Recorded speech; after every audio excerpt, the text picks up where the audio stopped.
What up, Claytriots? It's your boy, Technically Clay, streaming at you from sunny St. Louis, Missouri. How are you all doing? I hope you're doing wonderful. I'm doing okay.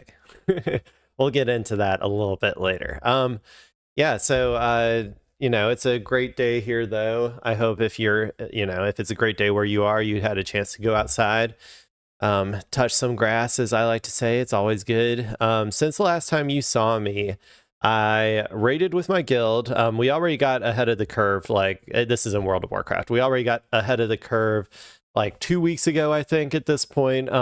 So right now it's just like basically a hangout get together session until people start dropping off like flies until the next patch comes out. And eventually though, like this might have been the last week that we actually even do raid, but I know next month I think we're going to do like a house tour thing.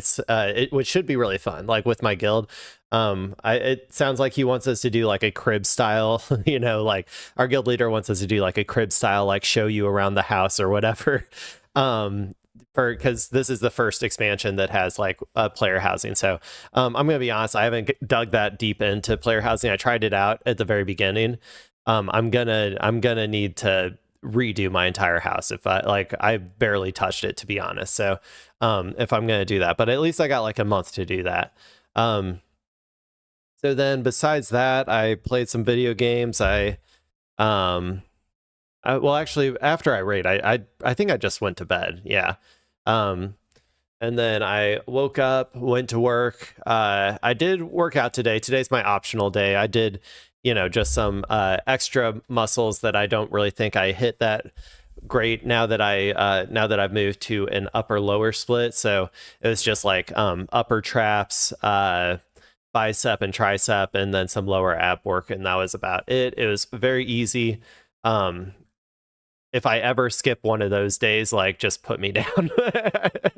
Like, I get it, skipping leg day, leg day sucks. Or like skipping, back day or whatever. Like, those are big muscle groups. Those suck. If you're ever caught skipping like the easy muscle groups though, it's like, come on, man. Then after that, continued working. I think that this is what I had a problem with today, is we have some squirrels that are somehow getting into one of the walls of our house. And I'm not going to lie, I hate squirrels. I hate them with a passion. This isn't the first time that we've had a squirrel problem. We fixed it on one end of our house, but now they just went over to the other end, I guess, and somehow are getting in there. So, yeah, it sucks. If there's one animal, like if I could Thanos snap out of existence, it would be squirrels. Like, I don't care what the consequences are. I don't care about what, the chain of, or the food chain or whatever. I want them gone. Okay, people. And then, so that was what upset me a little bit today, is that now I'm going to probably have to have someone go up and look at the roof again and see how they're getting in. And that's more money. And then my cat has cancer and I have to keep paying for that. And, it just never ends, dude. But anyway, other than that, it's still a pretty decent day. Work was pretty relaxed today. Yeah, and that's about that. And then I came here to be with you, the viewer. Hello. I hope, like I said, you guys are having a great day. I hope you're having an even better day than I am. Okay, so I guess now let's go ahead and get right into the news. So we're going to start with some updates on Iran, everybody's favorite news story that just won't go away. So apparently, I think the last time that we talked, America had escorted exactly 2 vessels through with their Navy ships. One of their Navy ships got hit, and then they just didn't help anybody else go through. They just gave everybody else a little pirate map and said, go make a left when you see the rock shaped like a skull or whatever, and you won't hit any mines. Yar. That's what they did. And so nobody else has gone through besides those 2 ships, as far as I'm aware. But since then, the Trump, I guess, has said that we're done with operation. What was this operation called? It wasn't Epstein Fury. It wasn't Economic Fury. Project Freedom, I think this one, the most normal sounding of them. So this one was, so I guess we're done with that. I heard that there's also maybe going to be some more negotiations potentially. We'll see. I'm going to learn with you guys here. Let's see what's going on. This is from Fox News, though. So, put some air quotes around there. But this is just in key details in U.S.-Iran peace proposal revealed. This is from 5 hours ago. A deal to end the war with Iran's regime appears to be coming together. News of a potential one-page agreement. President Trump is now touting great progress in the push for peace. And the punch of positivity is already having a fast effect. Oil prices have fallen below $100 a barrel.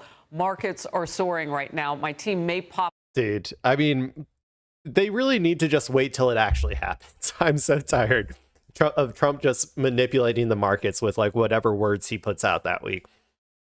Maybe this one will be real. I don't know.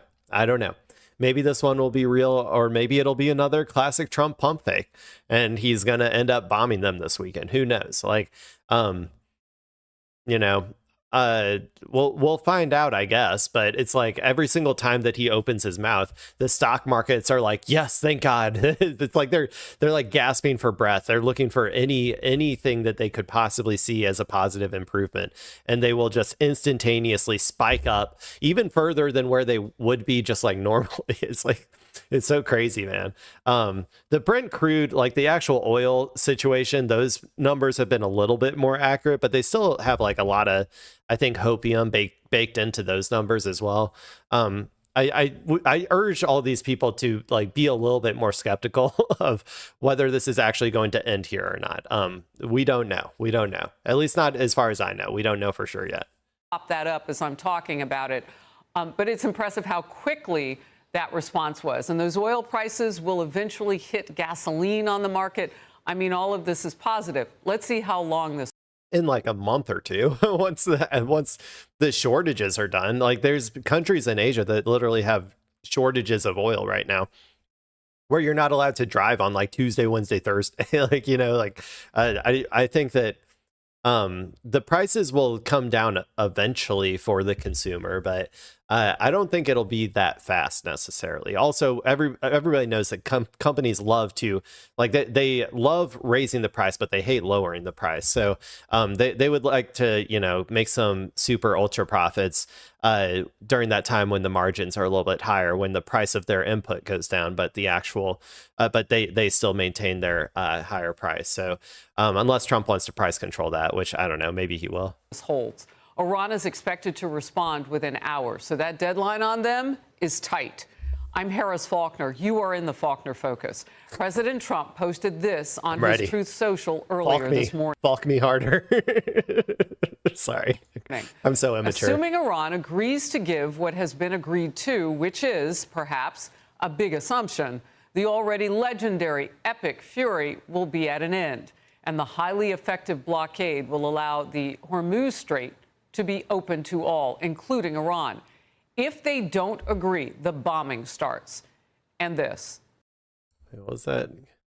Assuming Iran agrees to give what has been agreed to. What a sentence. Which is perhaps a big assumption. The already legendary epic fury will be at an end, and the highly effective blockade will allow the Hormuz Strait to be open to all, including Iran. Oh, okay. The blockade will remain in full force in effect.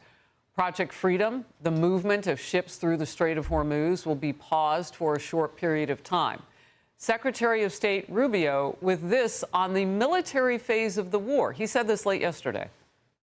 Their missile launching capability has been substantially degraded, and their industrial base, their defense industrial base, has been severely, severely damaged. So their ability to build a shield behind which they could hide their nuclear program was wiped out.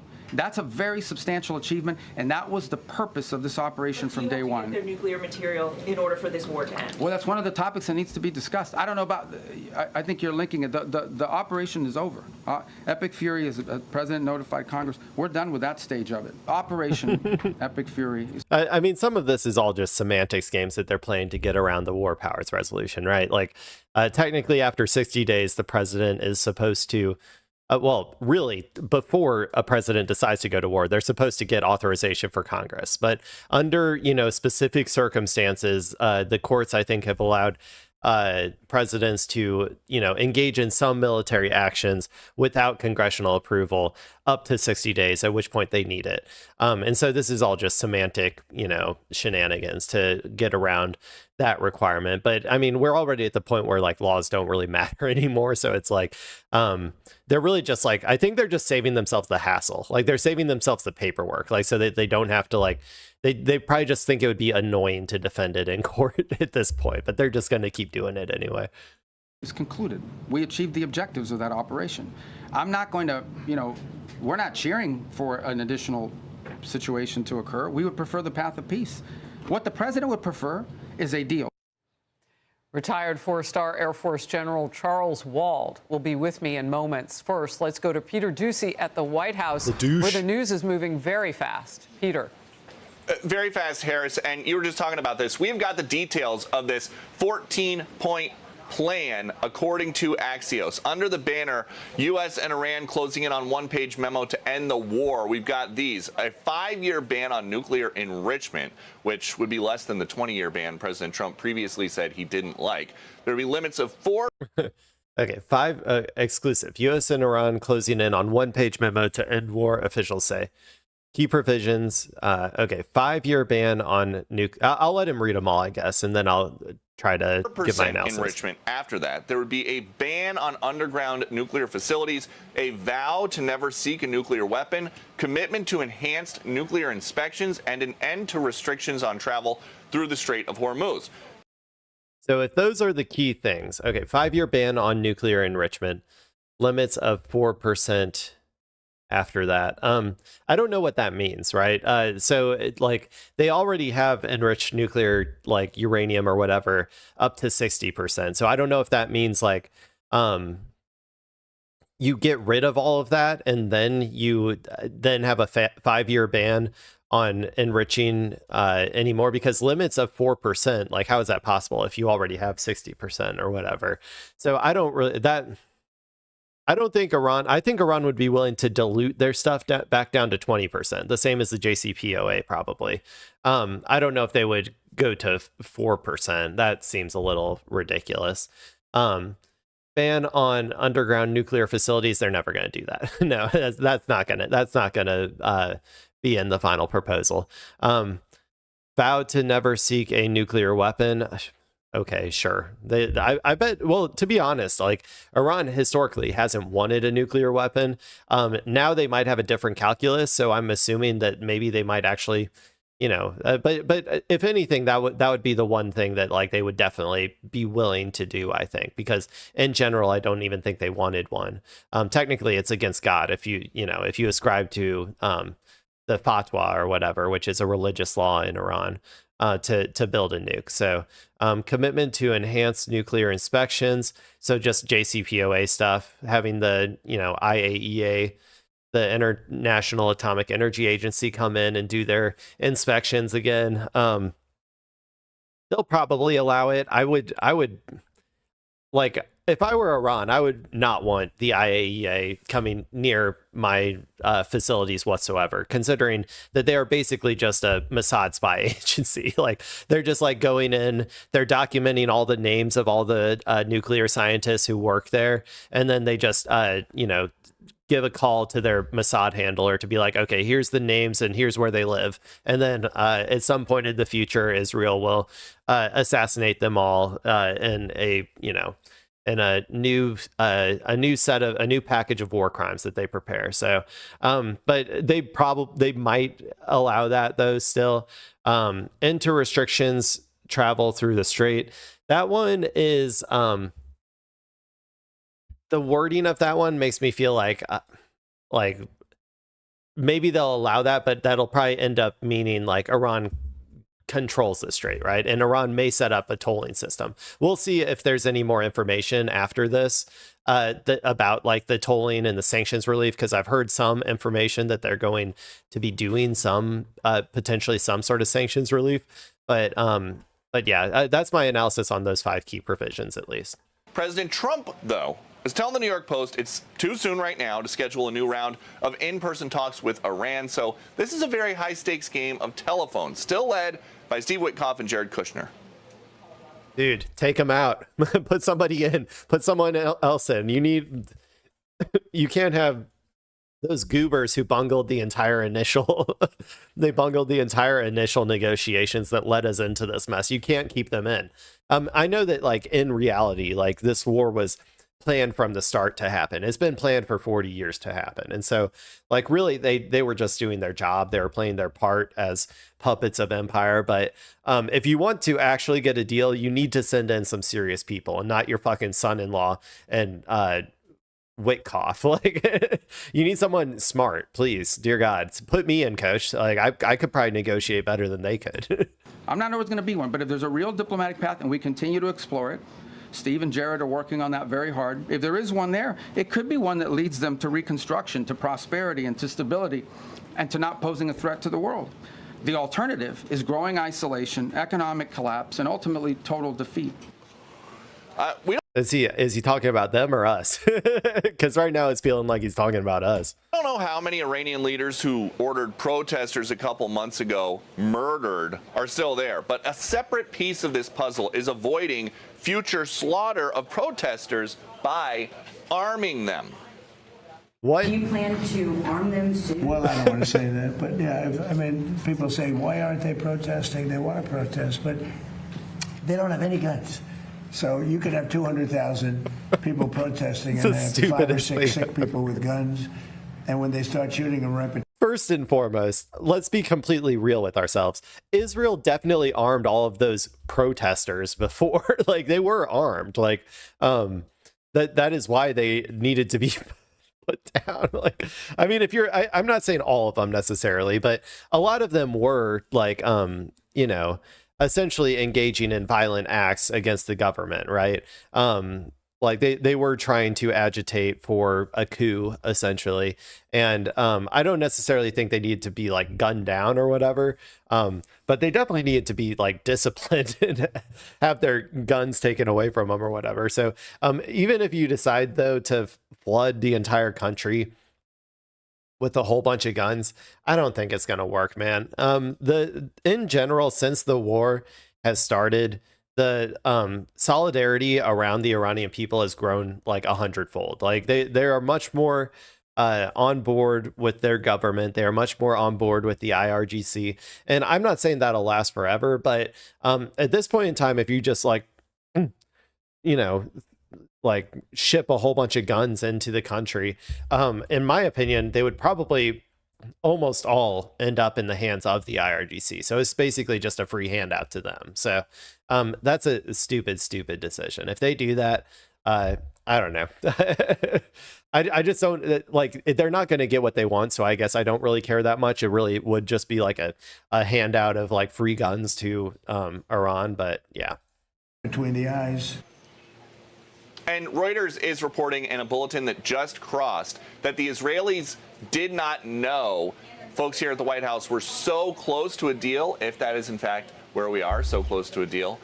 So the Israelis had been preparing to ramp fighting up with Iran until this morning. Harris. Yeah, I'm looking at that Reuters right now. That seems very significant that they didn't know, because in the beginning it was the Roaring Lion operation and Epic Fury. Well, because, like, the moment you tell them, they're going to send all of Donald Trump, like, their handlers for Donald Trump, to go in and, like, poison his ear with, like, sweet words or, like, I don't know, put him into a coma and then, like, puppet him so that he says, yes, we must actually send all of our ground troops into Israel. That's what I actually meant. There is no deal. Like, that's what they, like, you, if you want to actually get to peace, you just need to cut out Israel. That's what, like, and Star Air Force General Charles Wald. I don't know what happened there, but my internet, it looks like it just went down entirely. Is it back? I think it's back. Fuck, man, our internet sucks too. Well, it's not that it sucks necessarily, it's that I want to get, like, hardwired, but I still have to live on Wi-Fi right now because it costs money to get it hardwired. And I'm just like, It costs a lot, by the way, because this room is on like the second floor, so it's like getting that wired up from the bottom. I guess I could just get a super long Ethernet cord or something to hold me over. Maybe I'll do something like that. Former Deputy Commander of U.S. European Command. Sir, great to have you. I want to start with that bit of news, with Israel and the United States maybe not being yoked as they were at the beginning of the war. Your reaction? I'd be pretty surprised if the Israelis and the United States aren't in pretty much lockstep. I mean, you hear things in public, but there's a lot of discussion going on. Our main issue in the Middle East, frankly, besides that 100% Israel wants America to continue this war. Not only that, they want America to do a full ground invasion of Iran. I don't know if they're going to get that at this point. I am starting to get the sense that Trump is very wary of actually putting like boots on the ground, like anything that will actually cause significant loss of American life or whatever. So like, I don't think they're going to get that, but I think that they will always want America to go back to war with Iran, because to them, they feel like it would be, no matter whether America strategically wins or loses, they feel like Israel will be in a better strategic position if Iran is in any way destabilized at all. And to an extent, they're right. Like, but not in terms of like the long game, where as America becomes less popular because of this war, and America's global standing goes down because of this war, and its world empire status goes down because of this war, that will inevitably in the long term impact Israel as well as an extension of America. the fact that Iran is so provocative is the security of Israel and our GCC friends. And I think we need to stick with that. We won't, I don't think we'll waver from that, and that'll be the end state. Look, it feels like, and we'll set just aside what happened today for a second. When Secretary of State Marco Rubio said that Operation Epic Fury yesterday was over, we could get a sense, and that's why you saw reporters really leaning in with questions on that, that perhaps something was on the horizon, and now word of a one-page deal. I want to get your direct thoughts on the strategy that has gotten us here in the last 24 hours. Well, I think from my perspective, there's two things. One is the security of our friends, Israel, I mentioned, and the GCC countries in the Middle East. That's paramount. And then number two is for the Iranians not to have a nuclear capability. They're associated, but they're somewhat separate. And I think both of those are objectives of the United States. Okay, I don't need to listen to this old ass. I got a whole bunch of other stuff to get to. So there you go. I guess that's what was in the proposal. I think what they're saying in the proposal versus what Iran would be willing to accept is, I think, completely different. I think that this is like America trying to present like potentially the best possible things they think they could get from Iran in this proposal, and wording it in a very specific way to make it not look like they ended up losing a bunch of stuff from the deal they had at the beginning of like before they started the war. But I would be hard set to believe that Iran won't set up their tolling system, right? Like I think Iran will set up a tolling system. There will be like free flow of goods, as the proposal said, in that situation. It would just be Iran would be, making money off of it or whatever, right? And that could be framed, if you want to talk about it like that, it could be framed as like reparations from Iran's perspective, which I know they were seeking 100 billion or something at the beginning. So they could say, well, we're just going to toll until we can get those reparations back. I would also be surprised if there's no sanctions relief as a part of this as well. I'm just going to guess it's going to look a lot like the JCPOA, but like probably less, to be honest. Like Iran will probably have more after this than from the JCPOA. So that's kind of what I think is going on. Okay, let's go ahead and watch. I guess this one is kind of a follow-up to that one. So we're going to get the Gulf state reactions. This is from Al Jazeera English. So Trump's pause on Project Freedom worries Gulf states, analysts say. Let's see why all the Gulf states are so worried. I know that like the most recent thing was like UAE was like the one that was getting hit the hardest from either Iran hasn't claimed it, I guess, but like either Iran or Saudi Arabia had bombed UAE. So That was the last I heard of the news from the Gulf. So let's hear what they're thinking about this new deal that Trump is considering. Natasha Tulak is an independent journalist who covers the Middle East. She's joining us live from Dubai. Thank you very much indeed for being with us. Let's talk about this decision by Donald Trump to pause the operation to escort ships through the Strait of Hormuz. How do you think GCC countries are going to be seeing that pause, given the fact one would imagine that when ships did start making their way through the strait, there might have been some optimism that this was the opening permanently? Who thought that? Well, there was never an explicit endorsement among GCC leaders toward President Trump's Project Freedom, although it does align with the Gulf states' desires to see the strait reopened. I think there was. Well, but it never happened, though. It was a mirage. It was a fake thing. It was a propaganda victory. It was America sent their Navy boats to escort 2 ships. 2 American ships, and then left everybody else with a pirate map to go through and not hit any mines or whatever. That was not a real long-term strategy to constantly escort every ship that wants to get out. So I don't know what they were thinking, if they thought this was going to change anything. Some fear that yet another layer of militarization here could provide a tripwire for yet more escalation, which is essentially what we saw, because the day, Monday, that Trump announced this initiative, we saw renewed skirmishes in the Strait of Hormuz, which then were followed within a few hours by renewed Iranian strikes on the UAE. However, giving up. Yeah, like I said, it's not 100% clear at this point whether it was Iran or Saudi Arabia. I've heard, so I personally lean towards it being Iran who did it. But I have heard some people give a relatively compelling explanation as to why Saudi Arabia would do it.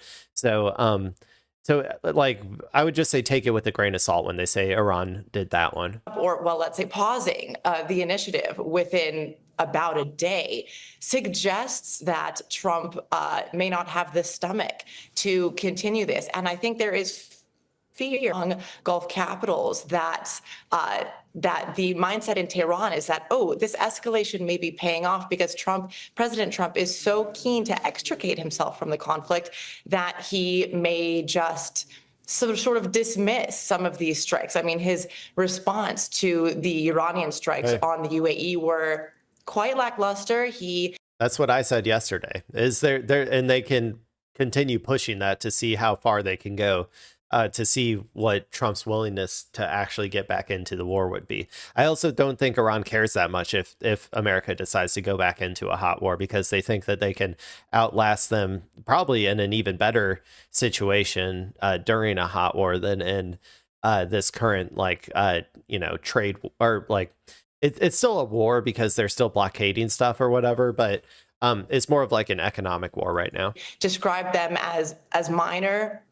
And I think there was probably some disappointment and frustration in the capitals here, particularly in the UAE, that there was not a more robust response to that. So I think this sense of perhaps the lack of defiance here, the lack of resolve in continuing an initiative like this is not really reassuring, especially here. I want to get your take on the attacks that we saw in the last 48 hours on the UAE. This is, of course, coming after as well. The UAE has left the OPEC oil-producing group.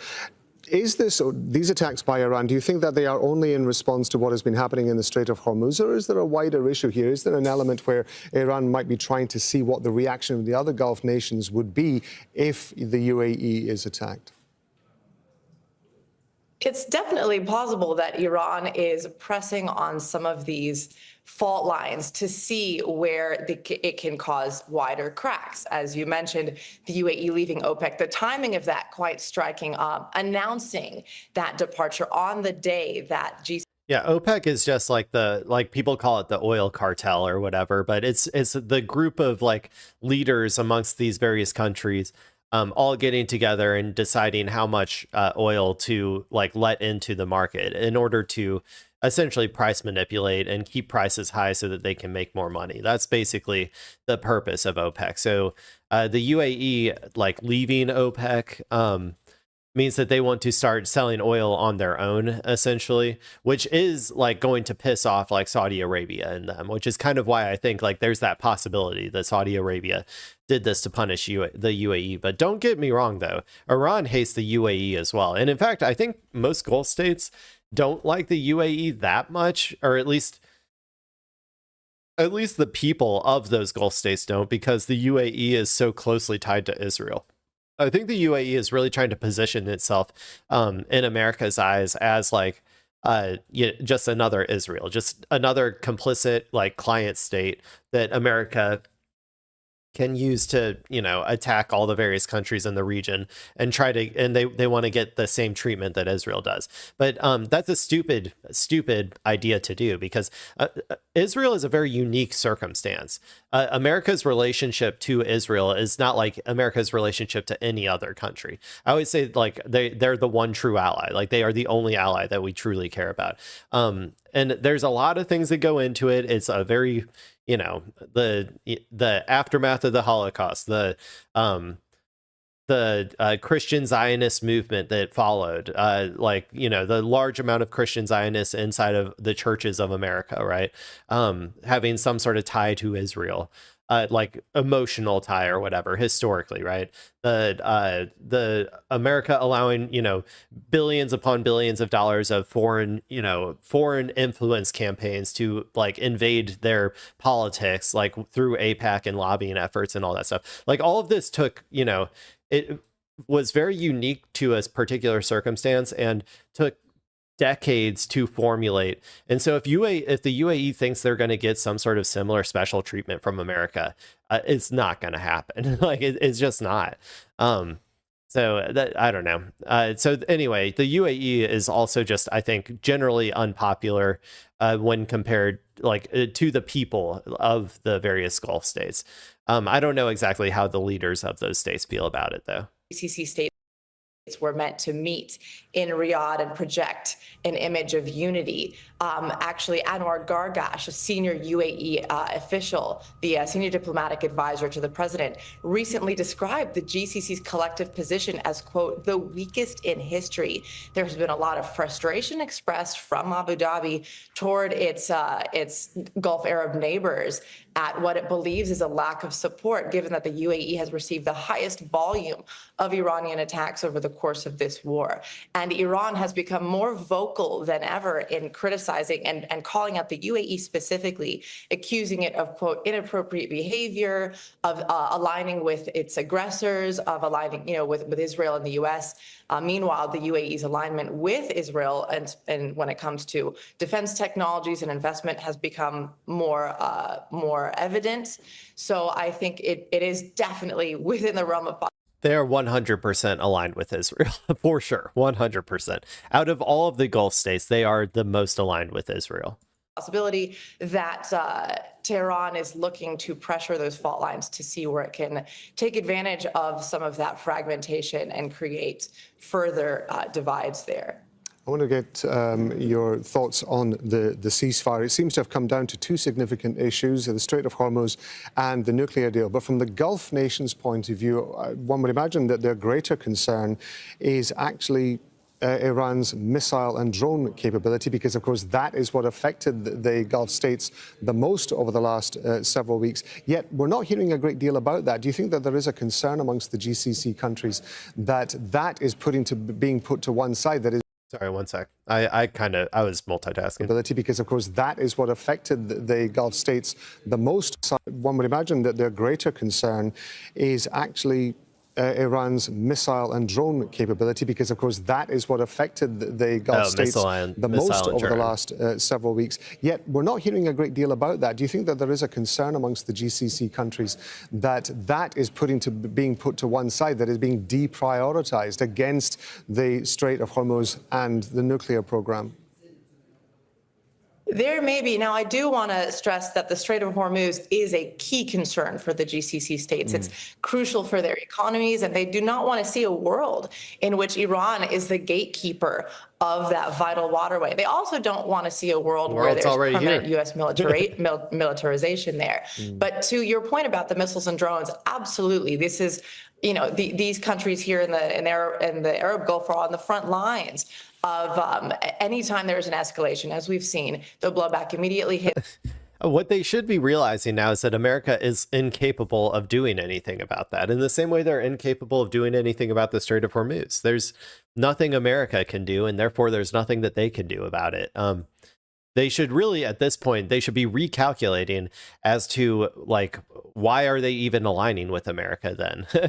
If America is incapable of protecting them, and if America is incapable of achieving any sort of reasonable strategic goals from their perspective against the country of Iran, why are they even, like, allowing America's military bases on their soil? Why are they, like, vassalizing themselves to them? It should be a point for recalculating if I were them, but I doubt they're going to take my like, I think that they're just going to keep on, pushing, like, to try to continue vassalizing themselves to America, regardless of how terrible this outcome is. Maybe I'm wrong. Maybe they will actually, make some changes with their relationship with America, but I'm not so sure, because America really does prop up their America really does prop up a lot of, like, how these countries run, right?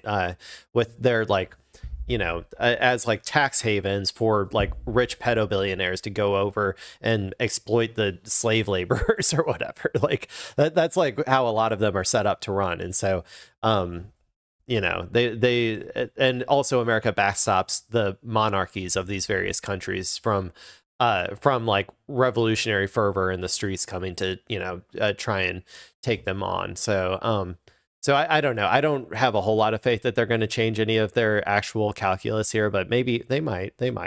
It's the Gulf Arab states, and it also primarily hits the UAE. So the lesser emphasis on this issue compared to the other two, I imagine would certainly be a point of concern. There's also, I think, a complete destruction of any trust that may have existed before. As long as the current Iranian regime stays in power, I don't think that trust ever will come back. So either there has to be some sort of ironclad security guarantee for the Gulf states, some form of really effective deterrence, or something that indeed completely ends the missile and drone program of Iran. But I don't see that as realistic. Natasha Tarak. There's nothing they can do about it. I would say, honestly, well, if it were up to me, they wouldn't rely on America for their security. They would rely on Iran for their security. Like, Iran is like the regional hegemon at this point. I think that's pretty safe to say. So, like, I would say that these countries should enter into more diplomatic agreements with Iran. And that would probably be their best bet. But who knows? What do I know? Okay, let's go ahead and move on. Oh, we kind of already talked about that. I don't really want to watch another video on. Let's go to this one, which is kind of related but different. Okay. So we've watched a lot of stuff about Iran, the Gulf states, the latest deal that is supposedly on the table. Another reason that this deal may actually be real, though, is potentially because of this upcoming summit with Beijing as well. That's a reason to, like, hold out hope, because if Trump has to delay this upcoming meeting with Beijing, that I can't remember exactly when it is. I think it's in like a week or something. Again, like, if he has to delay it again because he's still bogged down in this war that he can't extricate himself, like, that is incredibly embarrassing. It's already embarrassing when he did it one time. It would be incredibly embarrassing for him to do it again. And if he did go to this meeting with Beijing with the war going on, then that's all that they would talk about the entire time. And America would be at an incredibly weak bargaining position. So that's like one reason to have hope that maybe he will actually, accede to the Iranian demands and just get the hell out of there. But anyway, I might be getting a little ahead of myself. So we're going to look at we're going to watch this video from France 24 now. This is about China. So I don't know if this is exactly related to the upcoming deal or like the upcoming meeting, but the title is China's Key Priorities. Open Hormuz, get oil flowing, avoid getting dragged into conflicts. So let's see what this is all about. And now speaking of the Iranian foreign minister himself, Abbas Araghchi, he is currently in Beijing. This as China is looking to play a larger role in Middle East peacemaking. He sat down with his Chinese counterpart a bit earlier. Okay, so this isn't about America going to Beijing in a month. This is about Araghchi, the foreign minister of Iran, is meeting with China. Okay, interesting. Sat down with his Chinese counterpart a bit earlier on today, who called for a comprehensive ceasefire and for Iran to reopen the Strait of Hormuz. Here's a little then from Wang Yi. This conflict has already lasted more than 2 months. It has not only caused serious losses to the Iranian people, but also had a severe impact on regional and global peace. China is deeply distressed by this. We believe that a comprehensive ceasefire is urgently needed, that a resumption of hostilities is unacceptable, and that it is particularly important to remain committed to dialogue and negotiations. Well, I'm pleased to welcome to the programme now Professor Astrid Norden, who is an expert on Chinese international relations at King's College London, and she joins us on the programme live now from Taipei. Hello to you, and thanks for speaking to us here on France 24. Thank you. First of all, look. Also, it seems like Araghchi is he's on like an offensive right now, a full court offensive. He's going to Russia, he's going to China. I think this is all kind of part of a like a what's it called? Like a publicity campaign for Iran to show that to the world that Iran isn't isolated, just like from a geopolitical perspective. I mean, it's probably useful, but I think to some extent, most people, even including Western countries, while the leadership of Western countries won't ever are very reluctant to take Iran's side in the conflict or whatever. At the very least, I think that this war is incredibly unpopular all over the world, right? So I don't think Iran really is alone when it comes to actual the people of the world, but this is just a way to show that even some governments or whatever are not are not abandoning Iran. And why would they? Why would they at this point? Iran has proven themselves more capable than anybody could have ever imagined in a conflict with the United States. So I think most people would be clamoring to maybe make some new deals with Iran now that they see how formidable and capable they are, especially their drones. Those are they're doing a number on all the Gulf states. Behind closed doors in that meeting, what do you think Chinese officials have been saying to the Iranians about ending this conflict, and specifically about the closure of the Strait of Hormuz? I think a key priority for the Chinese leadership and Wang Yi is to open up that strait. China really cares about energy flows in the region from Iran, but also from neighboring states who are pulled into this conflict. However, it cares deeply also about resisting US violent interference. And in that, I think it seeks to signal support for the Iranian leadership against what is seen as a really risky US bellicose action in the area. And just briefly on the oil itself, Beijing, of course, a key customer for Iranian oil, but for oil from the Gulf, excuse me. How affected has it been over the past month or two by the effective closure of the strait? China has decent backups for energy, but it does care a lot about the energy supplies from the region, not only because of the direct imports to China, but also because of the effect that this energy crisis, the pushed up prices are having on the supply chains, particularly those in. True. So China takes about 10% of their oil, I think, from Iran. So yeah, obviously, and still, Iran is still, shipping to some extent, and they are still, or not shipping necessarily, but they are still trading oil, probably through land routes. Maybe they're doing some shadow fleet stuff. I don't know. But China is like largely fine. Even if that entire 10% is completely gone, they can use alternate energy sources and to fill that gap or whatever. 10% is still a lot, but they also have a huge stockpile as well that they can choose to release. I don't know if they already are or not. I haven't really heard that. But yeah, but the rest of the stuff that she's talking about, like the actual inflation that is going to be caused, like global inflation that is going to be caused from this, will still impact China. And in general, China just always wants stability, man. That's why they are so willing to like even allow America to get away with a lot of stuff when they have like huge cards that they could play, like dumping their bonds and stuff. They would much rather like allow, like still have America be relatively strong.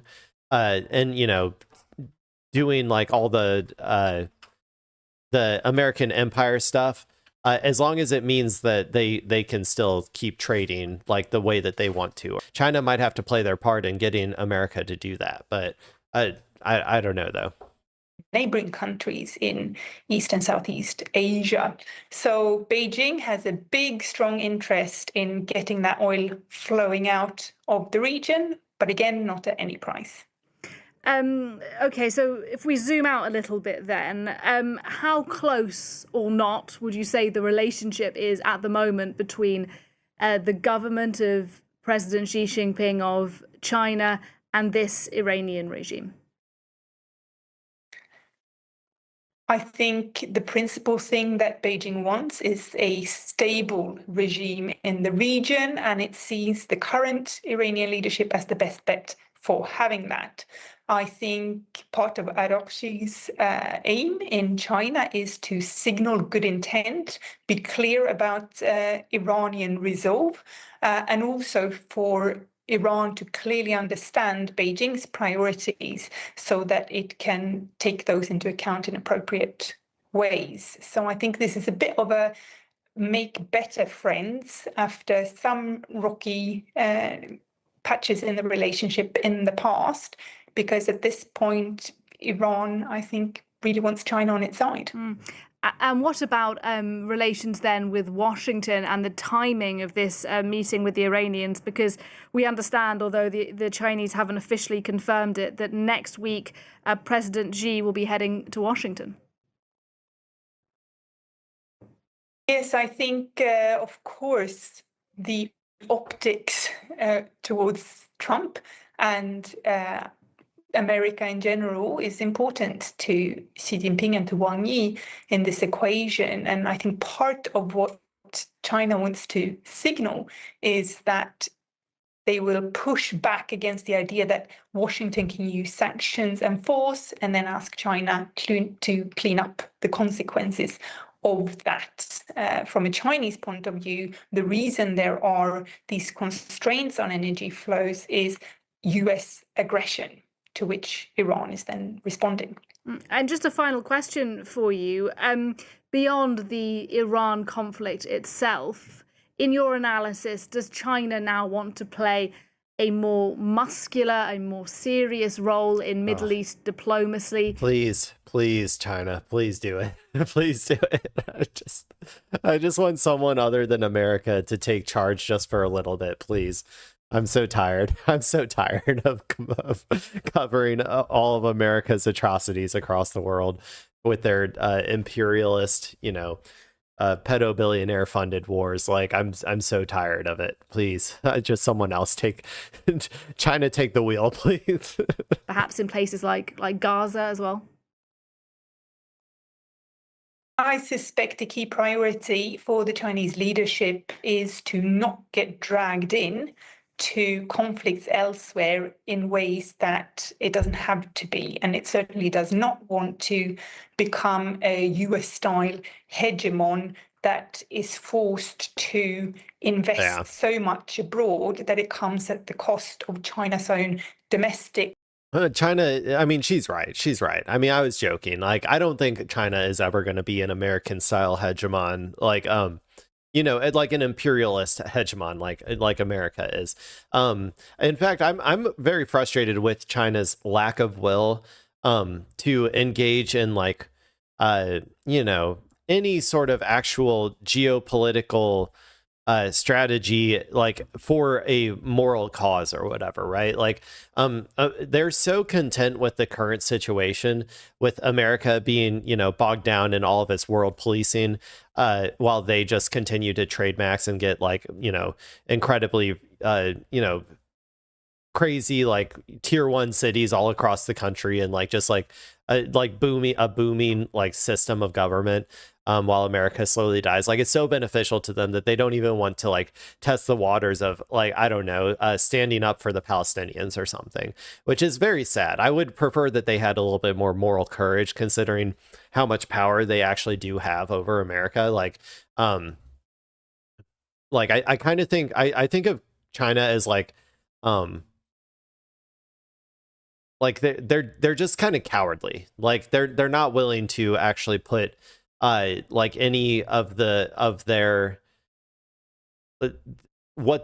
their desires at risk for something, even if it's for like a good cause. And that's what I find kind of frustrating with China, even though you know, obviously they're not as like imperial, or like they're not as, you know, aggressive as America, which is a good thing overall. I still wish that they would occasionally use their geopolitical might to protect vulnerable populations and stuff from America's pedo-billionaires. I really wish they would do that. Development, social and economic, and it who do we got? Wants to resist anything that can become a challenge to what Buster. The leadership considers its own core interests at home. All right, great to get your analysis. Thank you so much, Astrid Norden, talking to us there. I think Peeve is spiritually Chinese. What do you think, people? He's like, let go of me. Okay, so that's that, people. That was China's key priorities. In general, this person was really a really good analyst. Whoever this Astrid Norden. I was a little worried when they said that she was based out of Taiwan, because sometimes there's some like unhinged people in Taiwan. So I was pretty surprised at how you know, how accurate her analysis was. It's kind of rare, I feel like, for me to get somebody who I'm like, yeah, I agree with everything they're saying. Like, that's pretty good. So go her. Okay, so let's go and move on now to more domestic stuff. We're about an hour in. That's enough Iran content or Iran related content. So let's go to this one. So this is a video about I think yesterday's primaries, as far as I remember, particularly in Republican seats. I think Trump, you know, he flexed on them a little. A lot of people have been, you know, coping and saying that Trump is losing his grip on the Republican Party, and like maybe some of them, like, you know, like some of the more like independent leaning, or like the non-cult members, but he still has a firm grip on the part of the party that matters, which is Republican Party primary voters, especially in you know, like when he gives the go ahead to go after certain people, like his base is on it. And this is going to kind of show that. This is from MS Now. This is Trump-backed candidates win big in primaries. Is that a gift to Democrats in November? We'll see. MS Now's Will McDuffie is reporting from Cleveland. Adam Gentleson is founder and president of the Searchlight Institute, former chief of staff for Senator John Fetterman. and a Democratic strategist. Oh, God, don't say that. You got to bury that, okay? You got to bury that. You cannot let people know that you are chief of staff for John Fetterman. Or if you do, you have to say, like, you have to clarify pre-stroke John Fetterman, please. Well, they got me off guard right off the bat. Searchlight Institute, former chief of staff for Senator John Fetterman, and a Democratic strategist. And Tara Setmayer, former GOP communications director and co-founder and CEO of the Seneca Project. Welcome all. Tara, is a higher number of Trump-backed candidates in the general better for Republicans or Democrats? Well, I think that depends on what positions they take. If they're going to continue to support Donald Trump and his failed agenda, then I think that's good for Democrats. Donald Trump has given a political gift to Democrats in the amount of domestic. Okay. So this is like a Republican strategist, but she has all this like girl boss feminism stuff in her background. This is a very confusing type of person to me. Because this is just like liberalism, right? Like she's doing girl boss feminism, but like I don't understand why she considers herself a Republican or whatever. Like this is very classic like liberalism stuff. So I don't know, or maybe she doesn't, but she's just a strategist for the Republicans. I didn't follow that closely what her background was. I guess that's irrelevant to what she's saying though. Former GOP communications director. Okay. Donald Trump has given a political gift to Democrats in the amount of domestic policy and foreign policy now that we're in a war with Iran, failures that they can run on as an alternative. In Donald Trump's America, gas prices are $5 a gallon. Rural hospitals are closing. The record number of farm bankruptcies are happening. Small businesses are closing. Job numbers are down. Inflation is up. The cost of living is in a crisis right now. He's more obsessed with his ballroom than he is billionaires and Bitcoin and making money for. I mean, these are all just talking points, but when it comes to the actual question that they posed to her, do we think that this will be beneficial to Democrats in the general? Maybe. I would say maybe. I think that, let's see.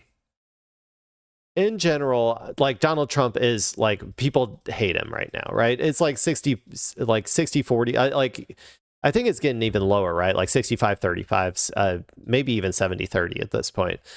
People despise Donald Trump.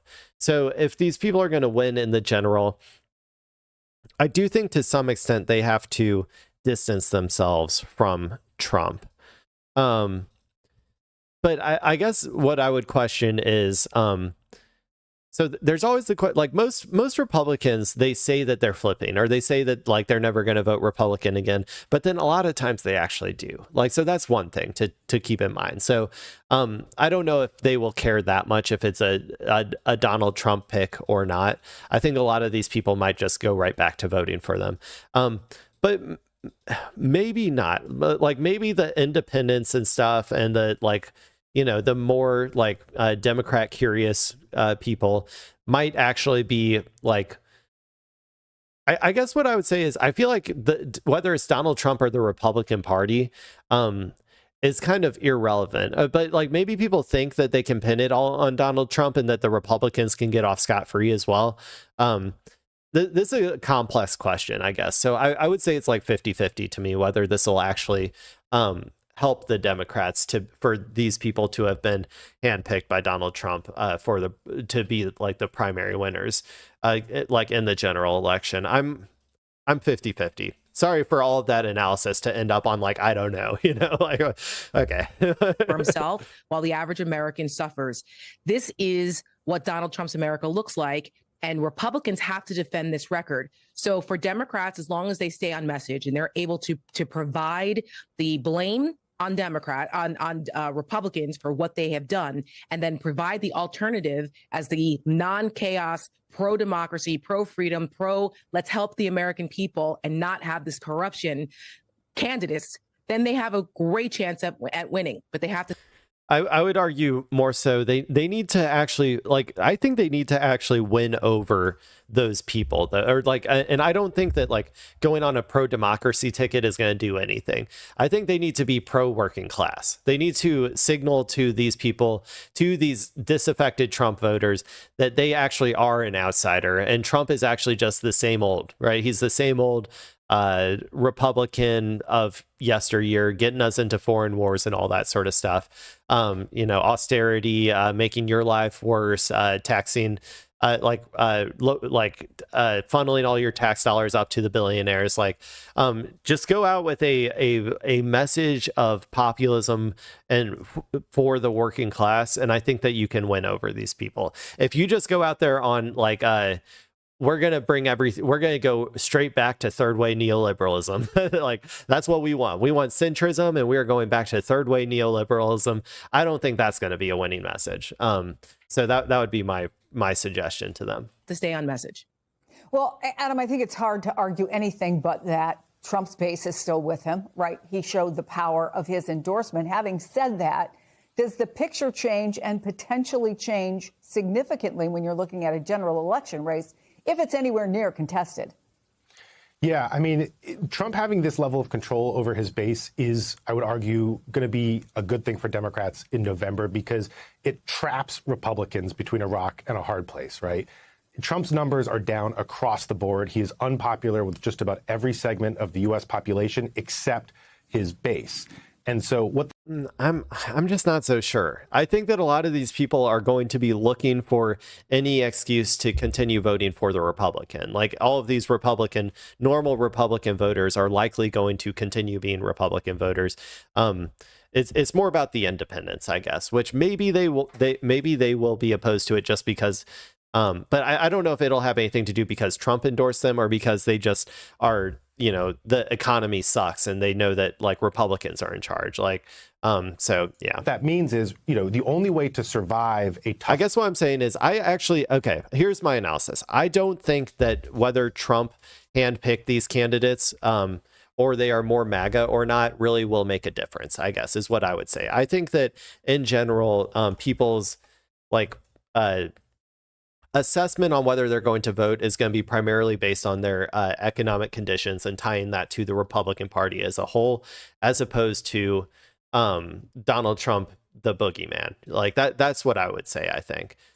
Midterm like this, I've seen many of them in my time in politics, is to break with your party. Okay, I got you. Brand is in the toilet right now. His numbers are down on every issue, in addition to being down with every corner of the population. So if you're a Republican in a difficult race, the only way you can hope to survive is to try to break with the president and to break with the national brand, or to say you oppose his pointless war in Iran that is driving up prices for all Americans. But because he's so popular with his base, you're stuck as a Republican. You can't break with him. You can't run away from him and his brand, which just sets these candidates up in a perfect position for Democrats to unseat them come November. All right, Ohio, Will, my home state. Democrats are feeling pretty bullish about their chances both in the Senate and governor's races after last night's primaries. Break down the results for us. Yeah, Chris, they're bullish, even though, as you know better than anyone, Ohio has gone from swing state to firmly in the pocket of Republicans in recent cycles. I mean, heck, there hasn't been a Democratic governor here in nearly 20 years. But Democrats are eyeing this state this year, including making it a key puzzle piece in their quest to retake control of the Senate, because they have faith in the candidates who are running statewide. We'll start with the Senate. Sherrod Brown was a senator for 3 terms. He was in Congress before that. He's been a longtime fixture in Ohio politics. He might have better name recognition than the incumbent, John Husted, who didn't actually campaign for this seat.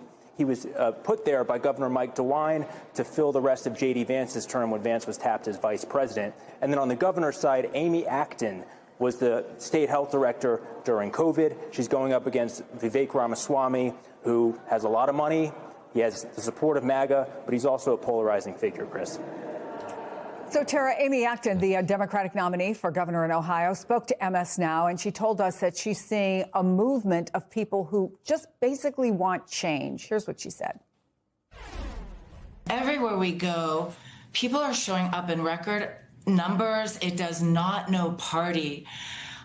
They are exhausted of trying to keep pace when everything is so unaffordable. And they're exhausted by the hate and the chaos and the vitriol. They are longing for public servants again who actually solve problems instead of make them. And that is what we've seen everywhere we go. It's been 15 years since. Yeah, I mean, and that's why I'm begging the Democrats, please, dear God, stop putting up like centrist neoliberal hacks. Like you can win all of these races, or like not all of them, but you can win a lot of them if you just put up someone who at least has the aesthetics of an outsider. You know, like at least go out there and pretend you're an outsider, like at the very least.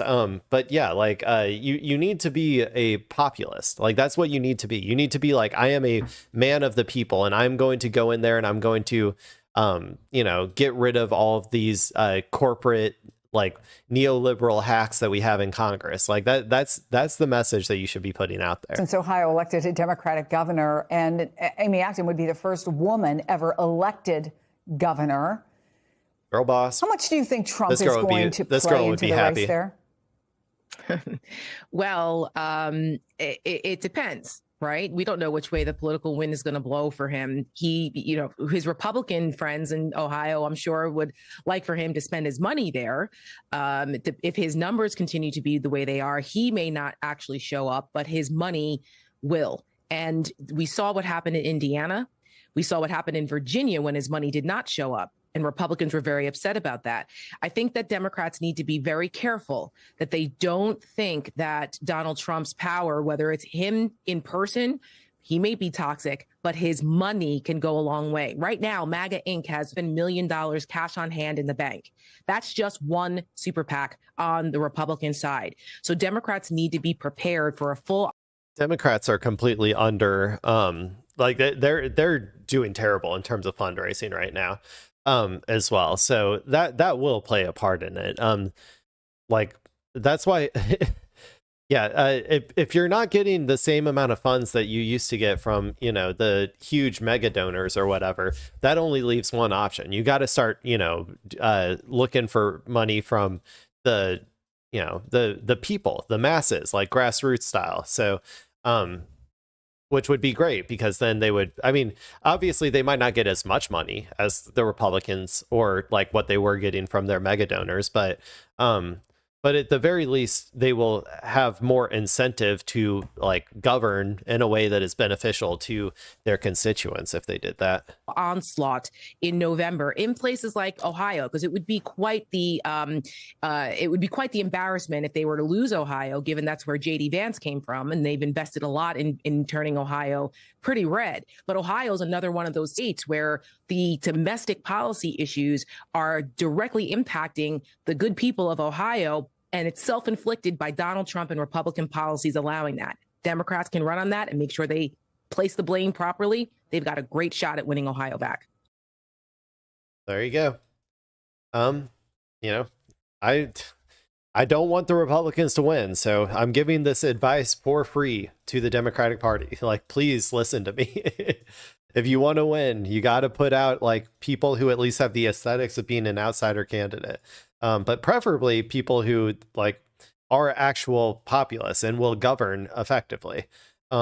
Because like if you pretend, you can get away with it for one time, but then people are jaded.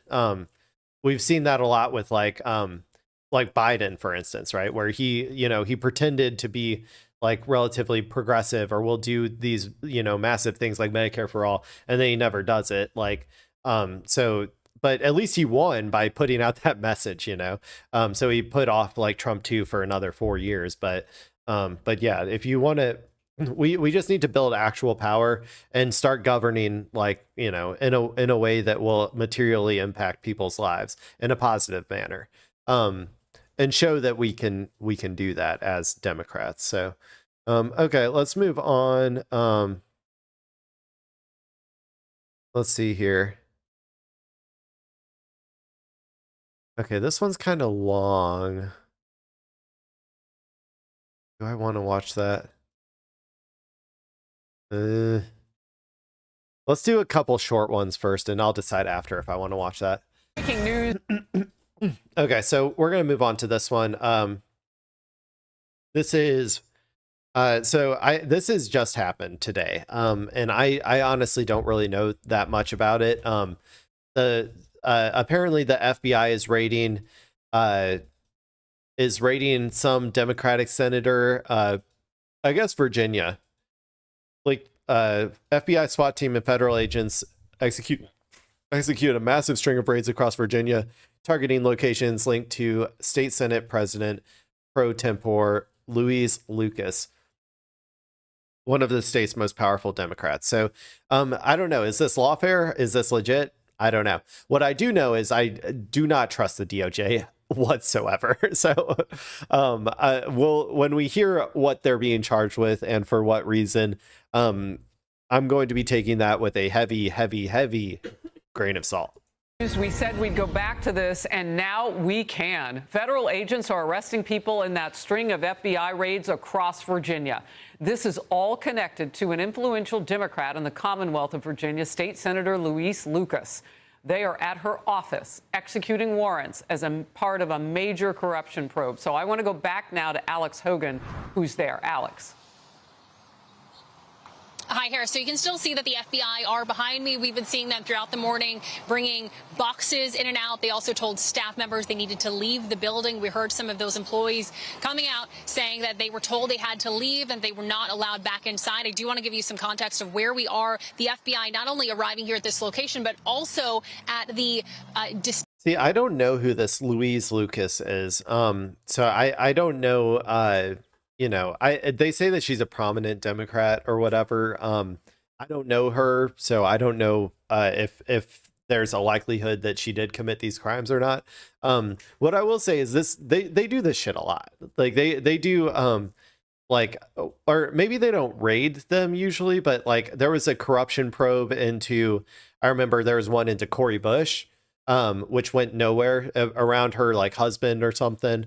That went nowhere. They were all completely like proven innocent or like whatever it was. I couldn't remember if it was like a civil thing that they brought against him or if it was like they just brought him into Congress or whatever. I think it was like some sort of civil thing, if I remember correctly.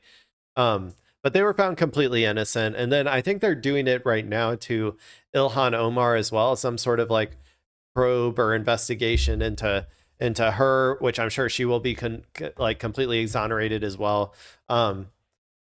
And so like, I feel like they're just becoming a little bit more brazen and they're actually using the FBI and stuff now, which is different. So I think that maybe this might be more like practice runs for, you know, more explicit lawfare in the future.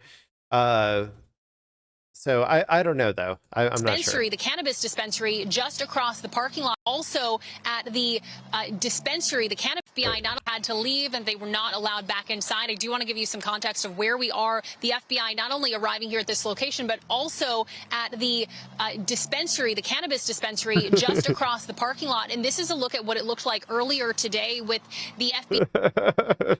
They're like, see, look at all that weed right next to this this crime syndicate. Maybe are they trying to say that she was like selling that weed or something, or she was like profiting off of it? I don't really know what the reason is that they brought that up. Maybe they thought like the FBI maybe like when they were reading the warrant or something, the FBI was like a little, you know, roasty toasty, and they thought it said yes, but it actually said no. I don't know what she's trying to imply here. FBI agents arriving, SWAT teams getting out of their vehicles with weapons, telling people inside that cannabis dispensary to put their hands up and to come outside. At least 3 people were taken into custody. What? Federal law enforcement say that they're carrying out these court-authorized criminal search warrants at more than 10 locations across the state. Again, this at a cannabis dispensary? How is that related to the Dem senator? I don't understand. Locations linked to state senate, so maybe it's like maybe she was involved in something with these marijuana dispensaries. If they're arresting people from them, I have to assume it's like not because they're like I mean, it is the FBI. Didn't it get is it descheduled now? Is weed descheduled? Yeah.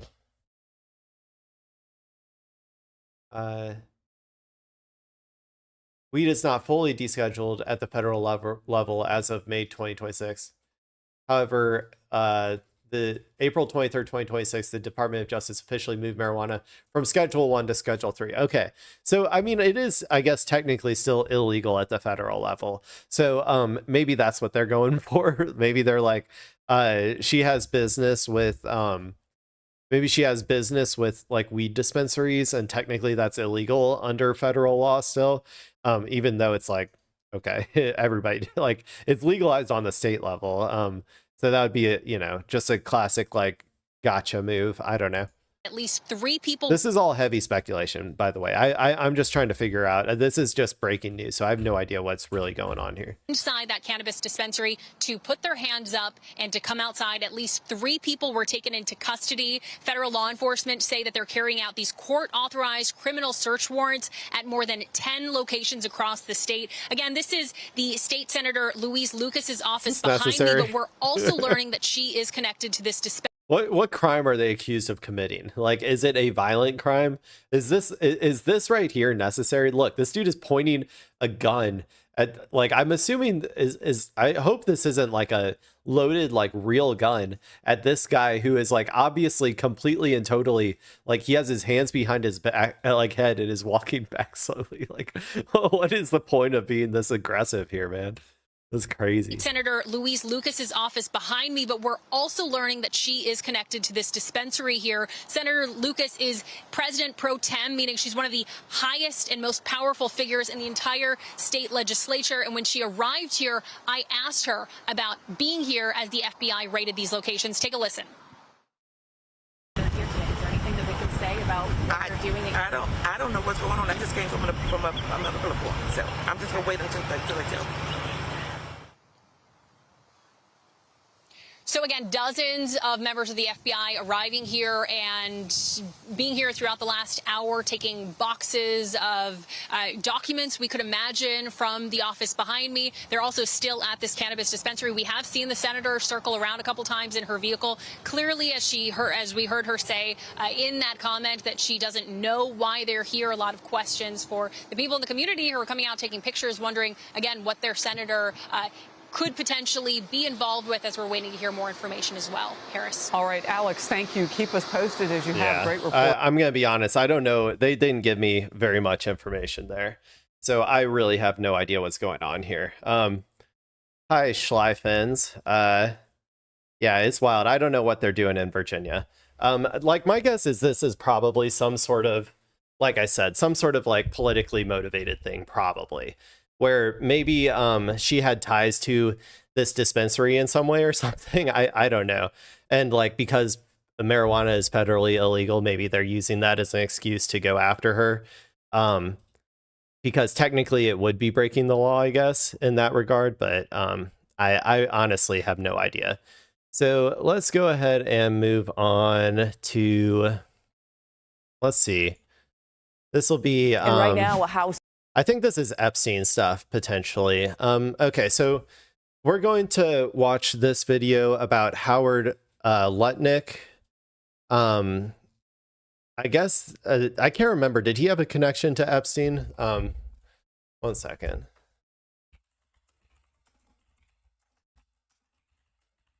I can't remember if he was in the files.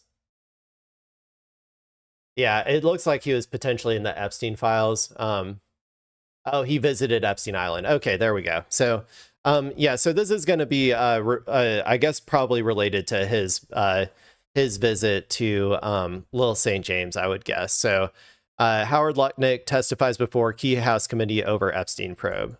And right now, a House Oversight Committee is questioning Commerce Secretary Howard Lutnick. It's part of the committee's investigation into convicted sex offender Jeffrey Epstein. And that's because some of the more than 3 million pages of the Epstein files reveal that Epstein and Lutnick were in business together as recently as 2014. Now, members of the committee spoke with reporters just before the hearing about what they hope to accomplish today. Take a listen. Oh, you're saying Lutnick was his neighbor? Is that what you're saying? That can't be right? I thought his neighbor was that one billionaire dude. Maybe you're right though.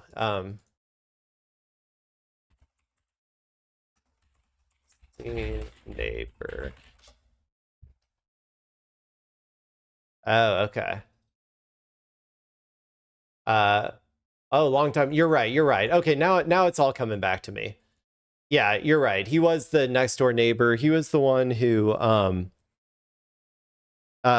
he pretended like he didn't he pretended like he hadn't, or he went over there once. That's right. Now you're jogging my memory. He went over to Epstein's Island that one time, and he told that story to like 60 Minutes or something about how his wife was like, oh, yeah, that dude's a creep and you should never see him again. And that and so they like, I guess he thought that, oh, they're never or so then, but it came out later that he had like more connections afterwards, I think, if I remember correctly. So, okay, cool. Also, I think my chat thing is a little bit messed up in terms of its sizing, but so my chats aren't that visible right now. But I'll work on that on the side. Let's see what's going on here. We haven't talked to too many people that have admitted they've been on the island, so it's my understanding he wasn't on the island very long and he was there with his wife and kids, but we'll see what he says. I want clear answers on exactly what his relationship was with Jeffrey Epstein and Ghislaine Maxwell. I want to know the exact timeline, and I want to know why he lied, because he's not been consistent with his story. Let's bring in CBS News congressional reporter Torian Small. Hey, Torian, what can you tell us about today's hearing and the relationship between Lutnick and Epstein? Yeah, Mugo, similar to previous backdoor testimony from people of interest, according to this panel. We're going to hear from Lutnick potentially later through the release of the transcript of this closed door interview. But as of now, this is a private. Lutnick, he's okay. Commerce Secretary. That's what I was thinking. I knew that he was a member of the administration, but I couldn't remember what. Okay, so that's why he's being like brought up through here. Man, dude, why are there so many Epstein associates and like surrounding the Trump administration? We got to get him out, man. This is not good. Private testimony between him and members of the House Oversight Committee. I think what's curious about this is, and what piqued the interest of quite a few lawmakers, was the fact that Lutnick really tried to get ahead of this controversy, saying that he hadn't spoken with Epstein since 2005. It was later revealed the release of both the Epstein files and documents through the Epstein estate that he had at least made contact as recently as 2012 when Lutnick and his family visited Jeffrey Epstein's private island. This was something that obviously Lutnick walked back. I think what we've heard from lawmakers so far is the curiosities around the discrepancies and how he looked to draw the relationship between the two. But we know that they were close for some time, as they were both neighbors in New York when they both had homes there in Manhattan. And there has also been business connections or ties between the two. Both had dealings in the financial industry, Jeffrey Epstein obviously being quite the big financier in New York. So we'll see what comes out of this, but there is bipartisan appetite for more information. And as we heard from the Democratic Congressman there, there's this B-roll. Like I'm Jeffrey Epstein, like he was a weird ass dude, man. I don't know why he took so many photos of like him in like the weirdest positions, like the weirdest facial expressions. Like obviously he was a weird dude, but like even just like person to person. I also like he was really dumb too, I feel like. Which is like, how did he make all of that money? Like, why were people investing in him as like a finance person when like he was like barely literate, you know? Like, I think we all know why, but you know. For more information, and as we heard from the Democratic congressman there, there's still quite a few files that haven't been released by the Trump administration. They're looking to get to the bottom too as well. And Torian, is it unusual for such a high-ranking administration official to appear before a panel like this? I mean, this is quite the unusual investigation. Yeah, he was good at crunching numbers. He was good at crunching the numbers on how much does this little Russian girl go for? Like those were the numbers he was good at crunching. Maybe he was just like yeah, like autistic when it comes to like numbers like that or something. But like I don't know. Every time that I have to read his emails or like his like actual words, I'm always blown away with like how like just how illiterate he is. I think that the only book that he has ever read is Lolita. Like I don't know, man. Investigation, just to lay out the list of names, I think some high profile list of names that have already spoken to this panel. It's been Hillary and Bill Clinton, not just a former president being deposed before this panel, but also his wife, former Secretary of State and Democratic presidential nominee. We also know that they're looking to get Pam Bondi, the former Attorney General under the Trump administration, to testify. She had previously refused to show up during an April deposition after she had stepped down. I say get them all, man. I want them all in jail. Like honestly, like seriously. Like I mean, obviously assuming that they actually did stuff, but I mean, come on, like a lot of them, like I would say Bill Clinton is like we're like at a 95% rate. I don't know, this guy might, I don't know that much about him really, but like he like all of these people need to be investigated. That's what I would say. They all need to be investigated, and if there is enough evidence, they need to be charged. But it's just like the billionaires in our country, man, or like the rich and the elites, they all just get away with everything. So I don't have a whole lot of faith. Position, the Trump administration really making the case that she no longer needed to, as she no longer served as the Attorney General, the top cop for the Justice Department.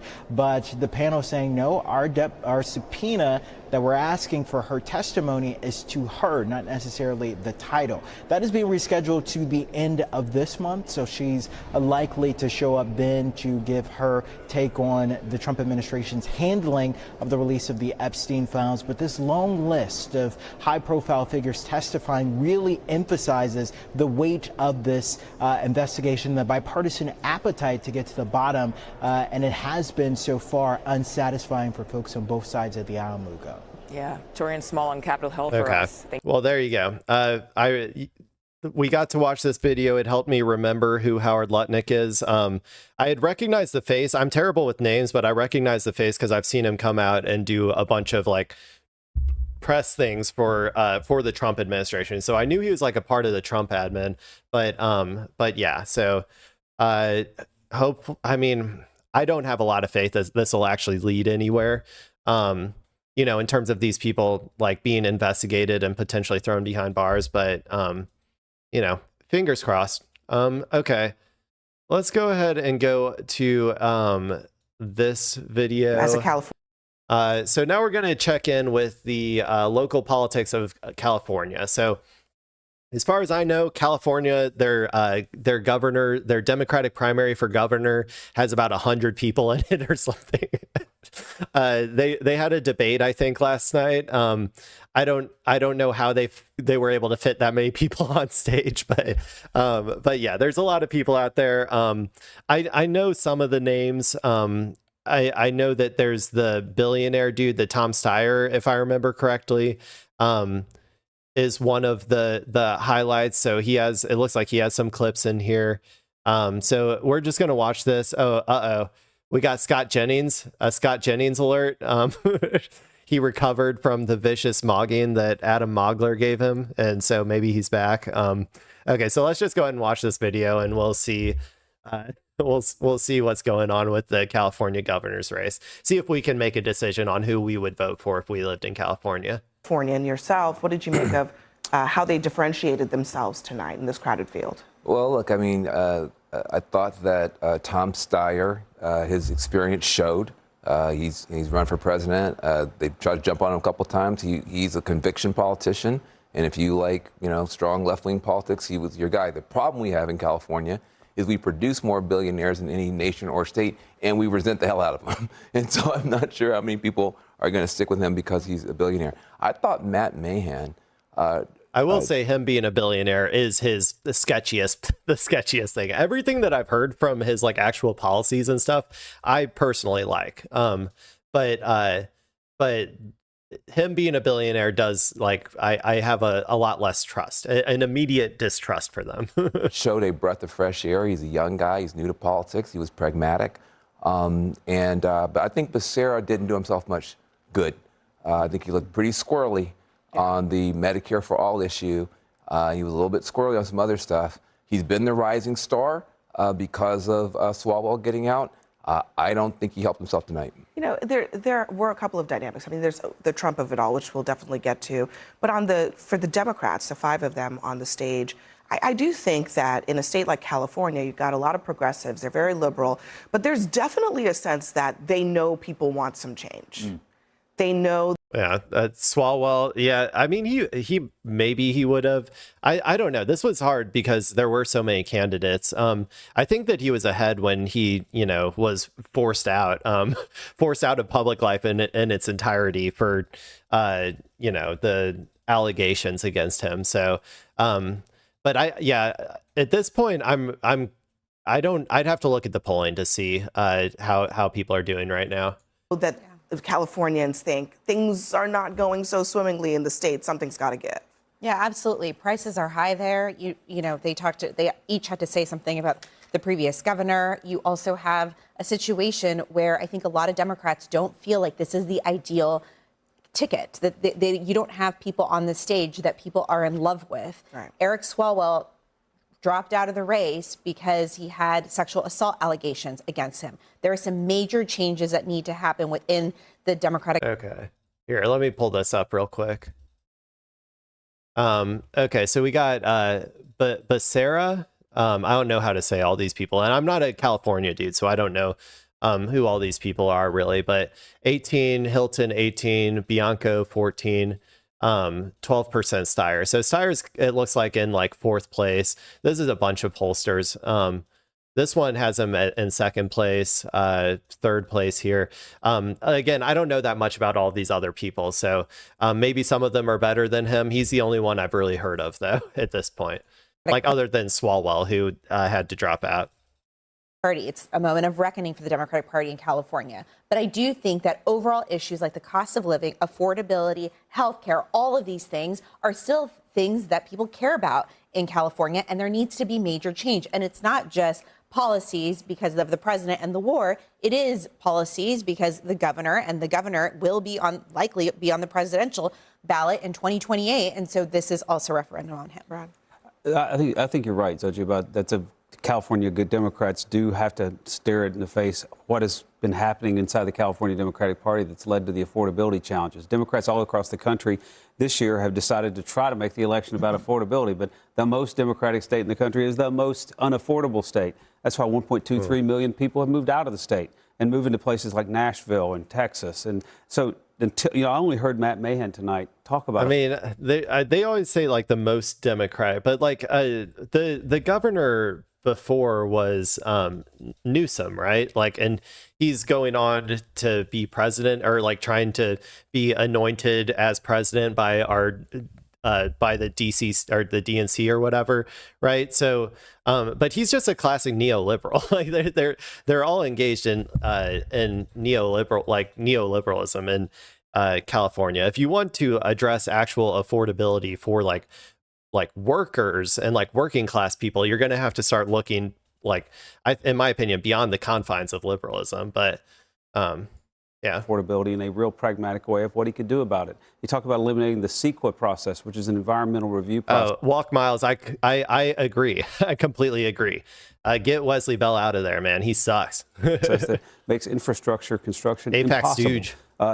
He talked a little bit about the tax problem, about how California is one of the highest tax states. I thought Katie Porter might have had a lane to do that tonight, but I didn't see it from her. Well, let me play what she said about the billionaire tax. It's been so controversial in California. Listen. This tax isn't going to fundamentally change California's economy in the way that young people and the working people of California need. It's a one-time tax, but we don't have one-time revenue needs. It taxes billionaires, as if half billionaires don't have 2 nickels to rub together and couldn't chip in a little bit more. So yes, to a progressive tax code. Yes, to the wealthy paying more, But this tax is about cheap political points. It is not about really fundamentally changing California's economy for the better. That's going to take real political courage. Billionaires like me should pay more tax. Wait, so Katie Porter is criticizing the billionaires tax? Okay.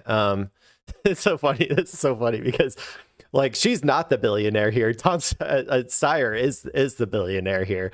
And it sounds like he's going to go into like, yes, please tax me more. Economy for the better. That's going to take real political courage. Billionaires like me should pay more taxes, and the big corporations should pay more taxes. Excuse me, and you that's literally why, said... if this proposition is on the ballot in November, I'll vote for it.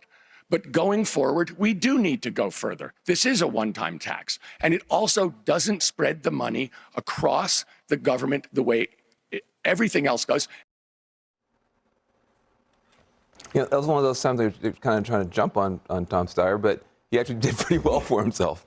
So. Well, if you support the billionaire tax, which actually maybe many Californians do, I think Katie Porter is betting that some Californians, you know, they want a progressive tax system, but they think that this is like a 2x4 hitting their you know, sort of tax-paying population over the head. I live in Miami, and I can tell you almost every week right now there is some California billionaire who comes out as having broken a real estate record for buying a house in Miami that cost $200 million because they are all fleeing the state before a certain deadline, a year deadline, and establishing homesteads in Florida. So that's not helping the California economy. There are so many industries that have left California. Is she talking about billionaire flight, man? It never happens, dude. It never, like, I mean, it never happens to an extent that it actually makes a real, like, difference or whatever. Like, all of the billionaires in New York City were all claiming that they were going to leave immediately, day one, as soon as Zoran got put into office, and it didn't happen. So, like, I don't know. Like, to some extent, like, they will, if it actually like impacts them in a more like I think in a more material way than like say an extra like 5% tax hike or something. That's not enough to move your entire business, you know. And so like like I'm not saying that there isn't a number that they would actually leave, but I think in general it would have to be a lot higher than people think. And I agree, nobody works hard enough to be a billionaire. Yeah, it's like, it's unethical to allow people to attain that much wealth, in my personal opinion. Movie industry, which is so symbolic of California. Most of the productions are right now happening overseas or in other states like New Mexico. It's happening in Canada. It's cheaper to fly people and film a movie in Scotland than it is to do so in California. So they are having very big issues. I think out of all of those people on the stage, somebody needed to stand out. That did not happen. I cannot believe I sat through 2 hours of them bickering instead of drinking margaritas at La Palapa tonight on Cinco de Mayo. I do think, you know, that... Sorry, we couldn't provide the margaritas. These things are not mutually exclusive. We definitely should have had some margaritas on set. Listen, Tom Steyer's a progressive, and even though he's taken all the money from the coal companies, as Katie Porter keeps saying, he's, you know, now an environmentalist and all of that. So I guess you like him. I have a hard time thinking that a state that is 40% Latino, that is pissed off at billionaires, that thinks they're not paying their fair share, is going to vote for Tom Steyer. It's obvious to me that Javier Becerra has inherited the Swalwell vote, that he's on the ascent, and that's why he was being hit on like a piñata, to go back to my Cinco de Mayo theme tonight by everybody. Let's talk about the two Republicans who were on the stage. Steve Hilton. Oh, I didn't know that this was a debate with Republicans. I was thinking that this was like just the Democratic primary candidates or whatever. But okay, so this is maybe that's why there's like 100 people in it, right? Because it's a jungle prime, or like I forget what they call it, but where both Republicans and Democrats just all go up against each other. A recent California transplant from the UK, and Chad Bianco, who's a sheriff. Let me just show you the polls, because I think that to understand where we are here, Steve Hilton is sort of nominally at the top of this pack, to put it mildly. But this is all within the margin of error. We don't really know where this is going right now. But Hilton has the Trump endorsement. Yeah. He was asked about whether or not he would support mass deportations. Didn't want to say. So how do you leverage a Trump endorsement to a victory in a state like California where Trump is so unpopular? Yeah, it's a difficult puzzle to solve. Although I have to say for Hilton, I didn't know much about him before I started following this campaign. I interviewed him yesterday on my radio. Yeah, I don't know anything about the Hilton guy, to be honest. Is this like the heir to the Hilton empire or something? Like, is it that Hilton, like the hotel chain? Or like, is this like Paris Hilton's dad or something? Like, I'm gonna have to look it up. Radio show. He's quite articulate about asking the right questions, which is this: if the state is failed, if the education system has failed, if it's an affordability crisis, if we're only one of 5 states where people are actually leaving instead of going into, if you have all these problems, is it a good idea to have one-party rule for so long? And Hilton, I think, has articulated that. I asked him yesterday, is it possible for a Republican to get elected governor of California? He has a just quick Google search. I don't think it's the same. I don't think it's the Hilton from the hotel chain. But you can fact check me on that. I don't think so. I think he's just a conservative like association with like Fox News or whatever. But okay. A way to lay out the math that shows, yes, you could attract independents and even some disaffected Democrats who are sort of fed up with the fact that they live in a state that's beautiful and has all these things going for it, but has been so mismanaged that people hate living here so much that they're fleeing to Miami and other places. And, watching this debate tonight, watching Democrats argue with each other about how to raise more taxes, how to further ruin health care, how to let in more illegal immigrants, it makes you believe that someone like Steve Hilton, if you just articulate the right questions, sometimes that can get you pretty far in a campaign. Scott. The only way a Republican wins in California if it's somehow. I mean, never say never. They had the governor, right? Like they had Arnold Schwarzenegger who won as a Republican. So I don't think it's necessarily impossible. But they probably, I think they have a higher, like, I think it's like less likely. I don't think it's necessarily likely that that's going to happen. Out of this crazy jungle primary, 2 Republicans jungle primary, make that's it. But if there is one Democrat against Steve Hilton, whether it's Tom Steyer, whether it's Javier Becerra, that Democrat is going to win. And my response to that is, you're probably right. But my question is that a good thing? Is it a good thing for California to continue to just vote for the same party that has created all these problems that everyone seems to agree to exist? Look, you're at a boiling. There's a lot of problems in California. Don't get me wrong. There is the housing market. The prices over there are insane. And like it is absurd. But believe me, like having a Republican in charge is not going to solve any of those problems. Like it'll probably accelerate them, depending on how ideologically Republican they are. It will probably exacerbate them, if I had to guess. Like, don't get me wrong. Like most Democrats who would potentially get that position are probably not going to be much better than Gavin Newsom, Gruesome Newsom. But I do think that Tim Steyer potentially might be. Like I said, I'm not an expert on any of these people. He's the only one that I've even remotely looked into. So, that's kind of like my opinion on the matter. But I think I'm probably going to move on now to let's watch something like fun. Not really that news related. Let's watch this one. Okay, Blake Lively. Okay, guys, we're gonna learn about Bigfoot now. This is the real stuff. This is what you guys came here for. The stuff that really matters. We're going back to Fox News, and we are going to watch this video. Military veteran reveals face-to-face encounter with alleged 9-foot tall giant. Let's learn about Bigfoot together. Question we're posing for you this morning: is Bigfoot real? That's the question many are asking in Ohio. Take a look as locals report hearing eerie howls in the middle of the night while spotting enormous footprints. Todd Neese says he has seen Bigfoot, has been researching the creature for more than 30 years. Joins me now. Todd, I'm not going to lie, I'm a huge skeptic here, so convince me. Why do you think Ohio specifically and all the other states where we have Bigfoots have a Bigfoot? Well, good morning, Todd. Ohio is actually, believe it or not, ranked number 4 of all the states in the United States that have sightings. So it isn't really all that unusual. There seems to be a little pocket of them in them there woods. What do we think, people? Do we think Bigfoot is real? I'm gonna also agree with the interviewer. I'm highly skeptical.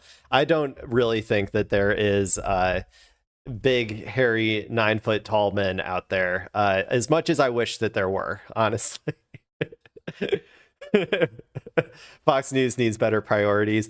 What are you talking about? This is the pinnacle of news, man. How dare you? If you will. Okay. You yourself were originally a skeptic. What did you see, Todd, that changed your mind?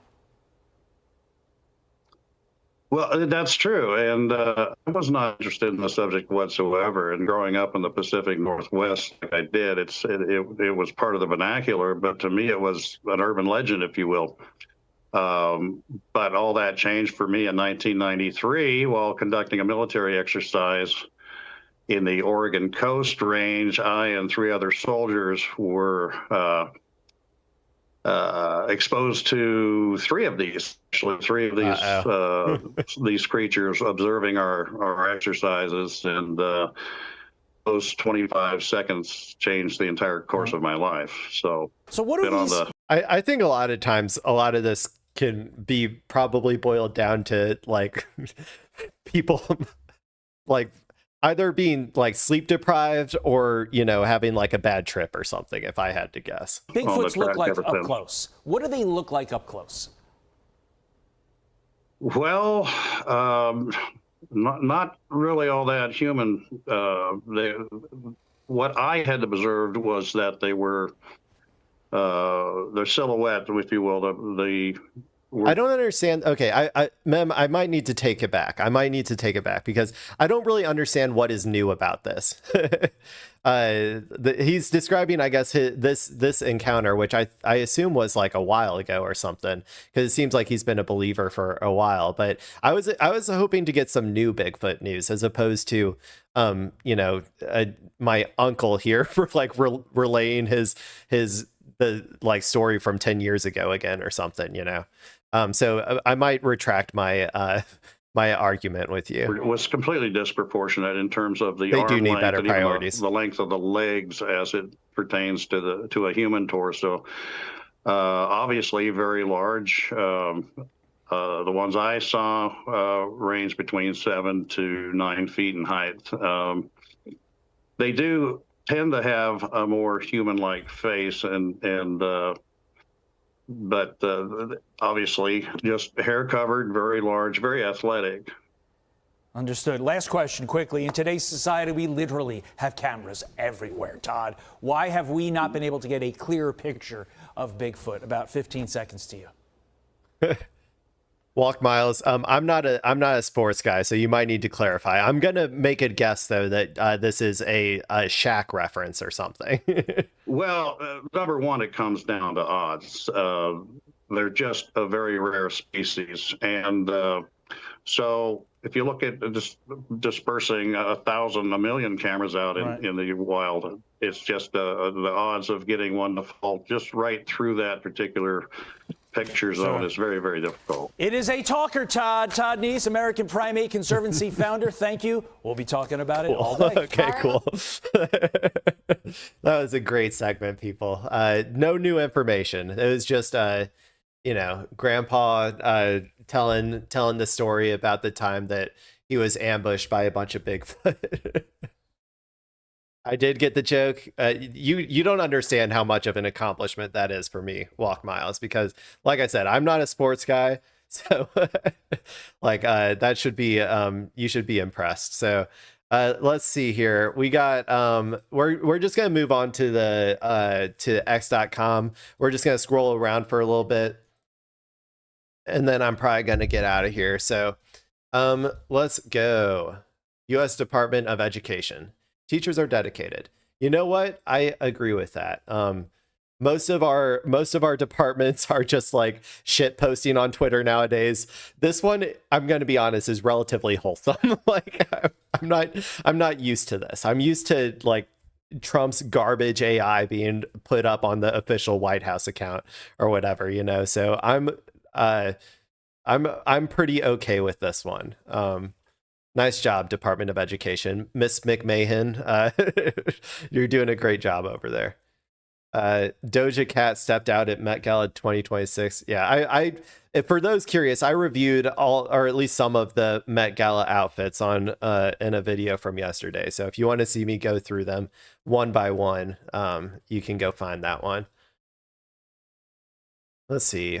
Pop Stenox. Hassan Piker calls out President Barack Obama for saying he wants a strong Republican Party. I want okay, yeah. Hassan says, I'm assuming this is Hassan. I want no Republican Party. I want an ineffective, feckless, weak Republican Party like the Democratic Party is today. I want a Republican Party that is so utterly dominated and humiliated in broad daylight that people are embarrassed to say they're voting for a Republican. Yeah, I mean, that would be great. That would be great. Did you know what the Met Gala theme was? I did not. I did not know what I assume you meant the theme. Denims. Trying to thirst trap. Cutie Cinderella. I grew up in a dark place. Okay, this seems okay, well, there's pictures of puppies, so maybe okay, that's a lot of text though. I'm not reading that. But we can look at some pictures of puppies. There we go, people. There's your daily dose of cute. What was the theme? Was there a theme? I didn't even know Met Galas had themes. I thought the theme, to me, it looked like the theme was like going to a Comic-Con convention. I'm assuming, Walk Miles, you're talking about the Barack Obama saying he wants a strong Republican Party. In the year of 2026, you can't be saying this shit, man. Yeah, they've been saying this for a long time, but in the year of 2026, like, let's be real, like, we're looking at what a strong Republican Party looks like right now. Like, it's like it's a descent into fascism, like at a rate that is like unheard of. So yeah, I mean, they do need to stop saying that, but okay. Oh God, Fetterman, the ogre. Here we go. Mob of pro-Hezbollah Hamas shitheads raging against law enforcement and terrorizing the NYC Jewish community near a synagogue and daycare. Where's my party's condemnation? Okay, so I want to be clear about this.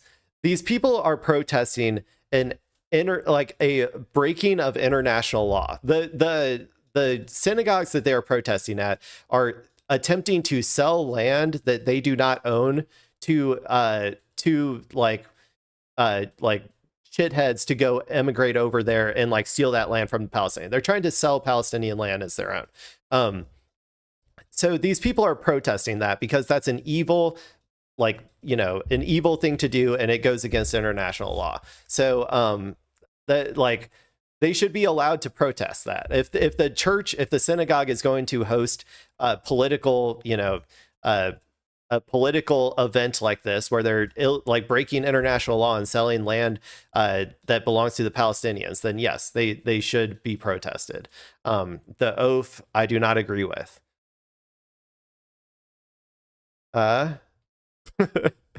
Is this a new Iranian AI Lego video? We'll watch it. We'll watch it. I don't know. Take this with a grain of salt, people, because I've heard there's like fake ones. I don't know if this is a legit from like that explosive media studio, or if this is just something some random person threw up here. But let's go ahead and watch it. We'll see if this one's as good as some of the other ones. You said you ain't no pedophile, but bitch, you are. They gelling worldwide for that Epstein scar, but you still the prez, man. This shit's The bizarre. diaper. That's a deep cut, man. Anybody remember the diaper saga where people were trying to determine if Trump wore a diaper, like was shitting himself all the time? Because apparently he like smelled really bad, right? Like everybody who was around him was saying that he smelled really bad. That was a funny era. You said you ain't no pedophile, but bitch, you are.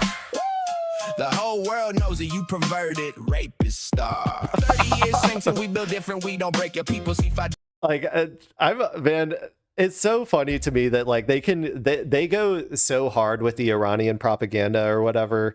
I like they're saying the things that like our reporters aren't even like allowed. They would never dare to ask them. Like I've always said that like the one question that I want pulled the most out of any question to the American populace at large is, do you think our president is a pedophile? But no pollsters seem to have the balls to ask that question. And here is Iranian state media just coming out and just saying it like they I don't know. It's kind of funny to me. dollar gas and your whole country shakes. This ain't Call of Duty, these mountains, these troops alive. We are waiting for them. Come test it, no survivors. If they want to die for Epstein's list of Netanyahu's war, we got the welcome ready. They got the new edition. The dude from the photo. I also covered that, by the way. I was a little mean to that guy. The dude from the photo, who a lot of people said it was an anti-Semitic photo, but it was just the dude looking rough on that magazine article or whatever. Netanyahu's war, we got the welcome ready. Body bags stacked at the door. You came for war, but got cooked instead. Iran flipped the script, left your whole team dead. You came for war, but got cooked instead. Weakest president ever, take that L and quit, bitch. Go fetch Epstein's pals, go fetch your lobby. This ain't a desert skirmish, this ain't your hobby. No points in these talks, cause the president of the United States of America is a fucking pedophile. You thought you could hide, but we kept the file. Cause the president of the United States of America. Oh my God, man. This is such a problem for me because their rhythms and stuff they're such bangers that I end up like humming them the next like couple days or whatever. Like this one's pretty good. I won't lie. I'm liking this one. America is a fucking pedophile. F5 goes to your base. Kuwait smoke. Throw jet back home. Legend mode. Cheap drones on your millions. Your patriots broke. Hit Al-Udeid hangars. Al-Assad runways turn to dust. Bases that took 10 years and billions. Or is that the Gulf State people? Said Ben Salman or whatever. Man, okay. 10 years and billions. One night fucked. You came for war, but got cooked instead. Iran flipped the script, left your whole team dead. F-35s hid radars blind, whole Air Force exposed. We rebuild in weeks, you need years just to reload. Slow ass. Man, dude, they hit us where it hurts, man. Our production capabilities, are so trash, dude. And they're just like rubbing it in. It's like they're not wrong. I think that they can produce drones even now at a rate faster than we can produce like missile interceptors. Like, we produce like 20 a year. It's like insanely low. Let's talk about your resume, the biggest of L's. You're an Epstein pen pal, rotting in your own smells. You know why? Cause the president of the United States of America is a fucking pedophile. You thought you could hide, but we kept the file. Cause the president of the United States of America is a fucking pedophile. Okay, there we go. That was the newest one. I don't know if it's real, like I said, so that might just be some, American LARPing as an Iranian AI propagandist, but it was still a pretty good beat, so I enjoyed it. Hantavirus. Okay, guys, if you're going to, if you want my vote on this, so this is a new Polymarket.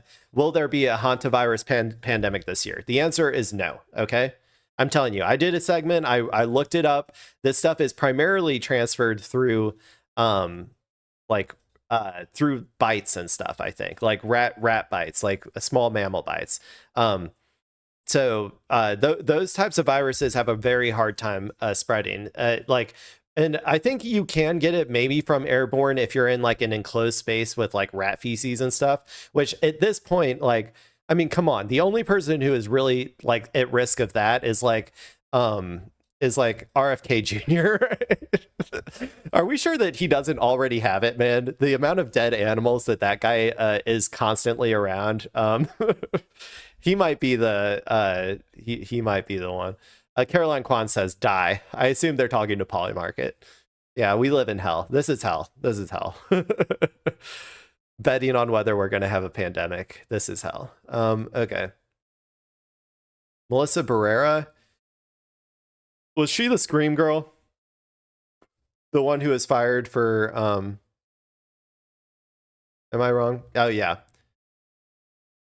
Melissa Barrera, she must be. I think she was the one who was fired from Scream for saying, you know, Israel's committing a genocide or whatever, but like, you know, too early. Like you're not allowed, we are not allowed to say the truth if it is too early and it makes too many people upset, according to most people. But we still got to do it, people.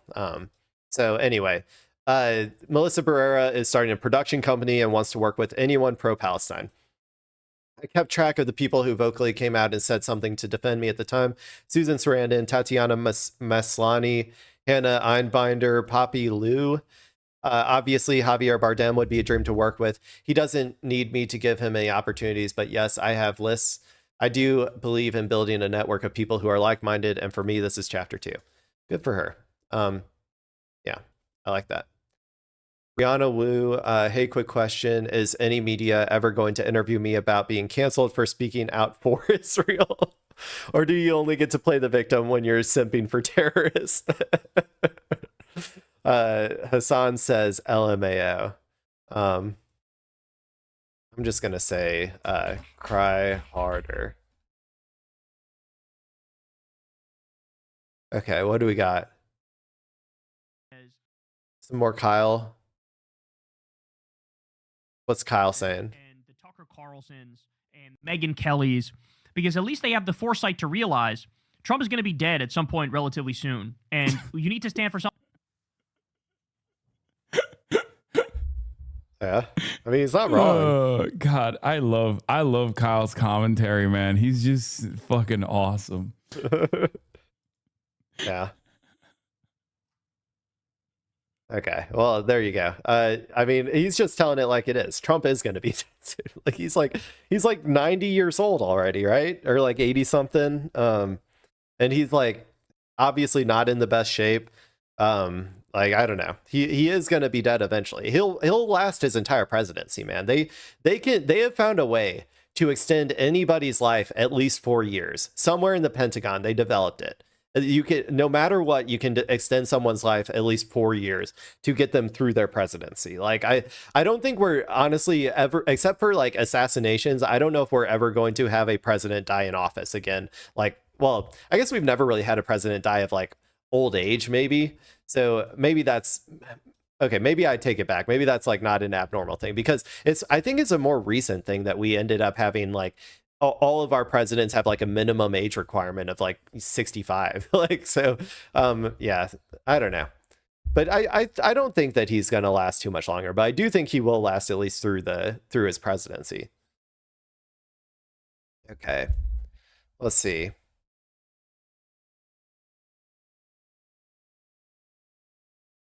What do we got? Rogan also saying that the Polymarket Hanavirus bets. Yeah, I mean it is. Yeah, I already said we live in hell. Okay, I'm probably, once I find like a good one to end on, I'm probably gonna head out of here. Kyle Rittenhouse was bitten by a brown recluse spider. Karma. Kyle Rittenhouse was also hit with the gyno gun as well, apparently. I'm sorry. I know I shouldn't body shame, but he did, you know, he did like shoot a bunch of black people. Like, I think I'm okay to make fun of him for having a little bit of gyno here. Okay, what else we got? Mallory McMorrow, Michigan Senate candidate, drops out of interview with podcaster Matt Bernstein. After reaching out initially, she canceled when informed there would be questions on healthcare and foreign policy. These people can't take it, man. I love this as well because they're like, I often think that they like see someone like this and they're thinking, oh, we're just going to go into a nice like woke liberal space or something, and they're not going to ask me any questions. Like, but there's some like radical, there's radical gay people, obviously, and like I mean, actually, I guess I shouldn't assume that he's gay. I've watched some of his content, so I don't know that much about his like sexuality or like gender identification or that sort of stuff. But as far as I can tell, he's like at least like he's where the base of the party is in terms of like becoming radicalized. So they're gonna find it a lot harder to get on like to go on to any interviewer that is like relatively popular that isn't going to like question them on their healthcare or foreign policy, like especially like related to Israel Palestine. They're I don't know. Yeah, I don't know. Like you're just go hide in a hole at this point. Okay, here's Ro Khanna talking about that Lutnick or the Lutnick hearing that we were watching earlier. Well, now we know why that interview was not videotaped. If Donald Trump had seen the video transcript, he would have fired Howard Lutnick. It was really embarrassing. He was asked very straightforward questions about whether he regretted misleading the American people. I mean, he said that he would never see Epstein again in 2005. And everyone knows that he took his wife and kids to see Epstein in 2012. And yet and his kids. I forgot about that too. Yeah, that's rough. Contortions and lies and no acknowledgement that he misled the American public. And if you saw the exchanges that my colleagues had with him, you would see he made a farce of the English language. I mean, he was trying to define I as if saying that what he really meant is that he would not see Epstein alone, but be totally fine with having his wife and kids see Epstein. It made no sense. And then he's raised even more serious concerns about the investigation. He originally had said that Epstein engaged in blackmail and recorded videotapes. Now he's saying, well, he was wrong. He was just speculating. Well, that was before. That was before he knew that Trump was on the files. Now he has a legal obligation to say that actually everything's fine. And Epstein actually didn't engage in blackmailing. This raises the question of what the cover-up is. Did someone tell him to say that? I've not heard that that Epstein never engaged in blackmail. Why is Howard Lutnick changing his testimony, changing his story? He's lost all credibility. Okay, we can move on. I mean, I that wasn't that much more information than what I already got earlier from about it. So Obama and Colbert. What do we got? NBA. Who wants to go? Who wants to go? FanDuel. Who wants to go bet? Everything's betting all the time, everywhere. Okay, new Mamdani meltdown from Fox News. Citadel CEO Ken Griffin pushes back on socialist NYC Mayor Zohran Mamdani for his video calling to increase taxes on the outspoken businessman. Mamdani is doubling down, saying although Griffin is a major employer in the city, he still needs to pay more. Luxury property today, we're taxing them. I'm thrilled to announce we've secured a pied-à-terre tax. I already watched this. We've already seen this video. Is there? Oh, okay. There's he talks about it, I guess. How did you feel about the mayor's little video? It was creepy and weird. Mamdani's making it really clear. New York doesn't welcome success. That I want all New Yorkers to succeed. That includes business owners and entrepreneurs who create good-paying jobs, who make this city the economic engine not just of our state, but frankly of our country. And that also Why are they framing it like this? This makes Zoran look like he's like being like, oh, we do want you to succeed or whatever. includes Ken Griffin, who is a major employer in our city. Yeah, That he does wants not you to negate succeed. The fact, however, that our tax system is fundamentally broken. And guess what? You can succeed by paying slightly higher taxes, while you pay slightly higher taxes. So I encourage you to try. Do your patriotic duty and try. Pussy Riot, a new music video. I don't know if I can watch that because I would probably get dinged on YouTube. What is this? Philosophy means if you like Chicken Run, you should try the Communist Manifesto. Maybe. I don't remember that much about Chicken Run, to be honest. They were just trying to escape getting baked into a pie, I think, right? I guess the oppressive regime of like the oppressive hierarchical regime of like farmers on the top and chickens on the bottom was, you know, like exploiting the chickens for their labor and their bodies.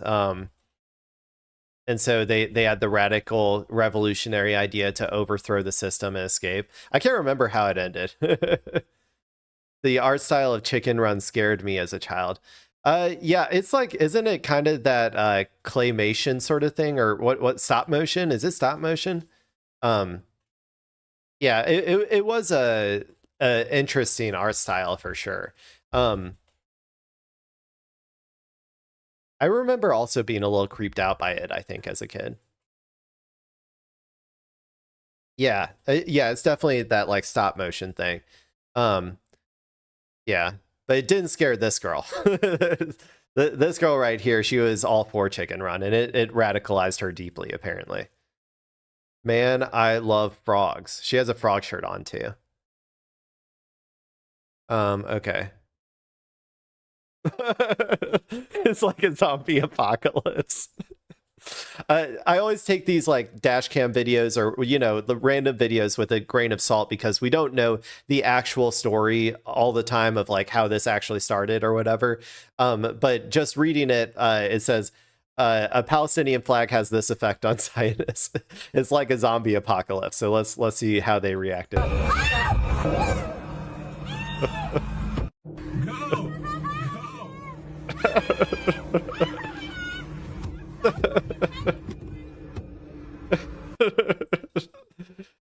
See, I don't necessarily not buy it, you know, because like when you get that far down the Zionism pipeline, man, your brain is basically mush. Like it is donezo. You are unable to exist in normal society. You don't even know what normal is once you have entered the like end stages of Zionism brain rot. So that's why I don't necessarily disbelieve that this could happen, at least.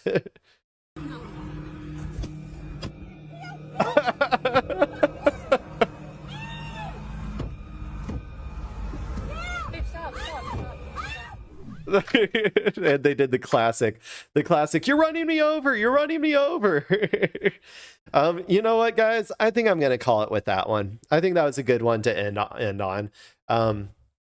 We got to see, you know, a classic Zionist freak out for the end of it. So thank you all for watching. If you're watching the VOD, love you too. I appreciate it. I think it was a good stream. I hope everybody had a great time. I'll be here again tomorrow, so I hope to see you then. This has been Technically Clay, and the stream is technically over. Bye-bye.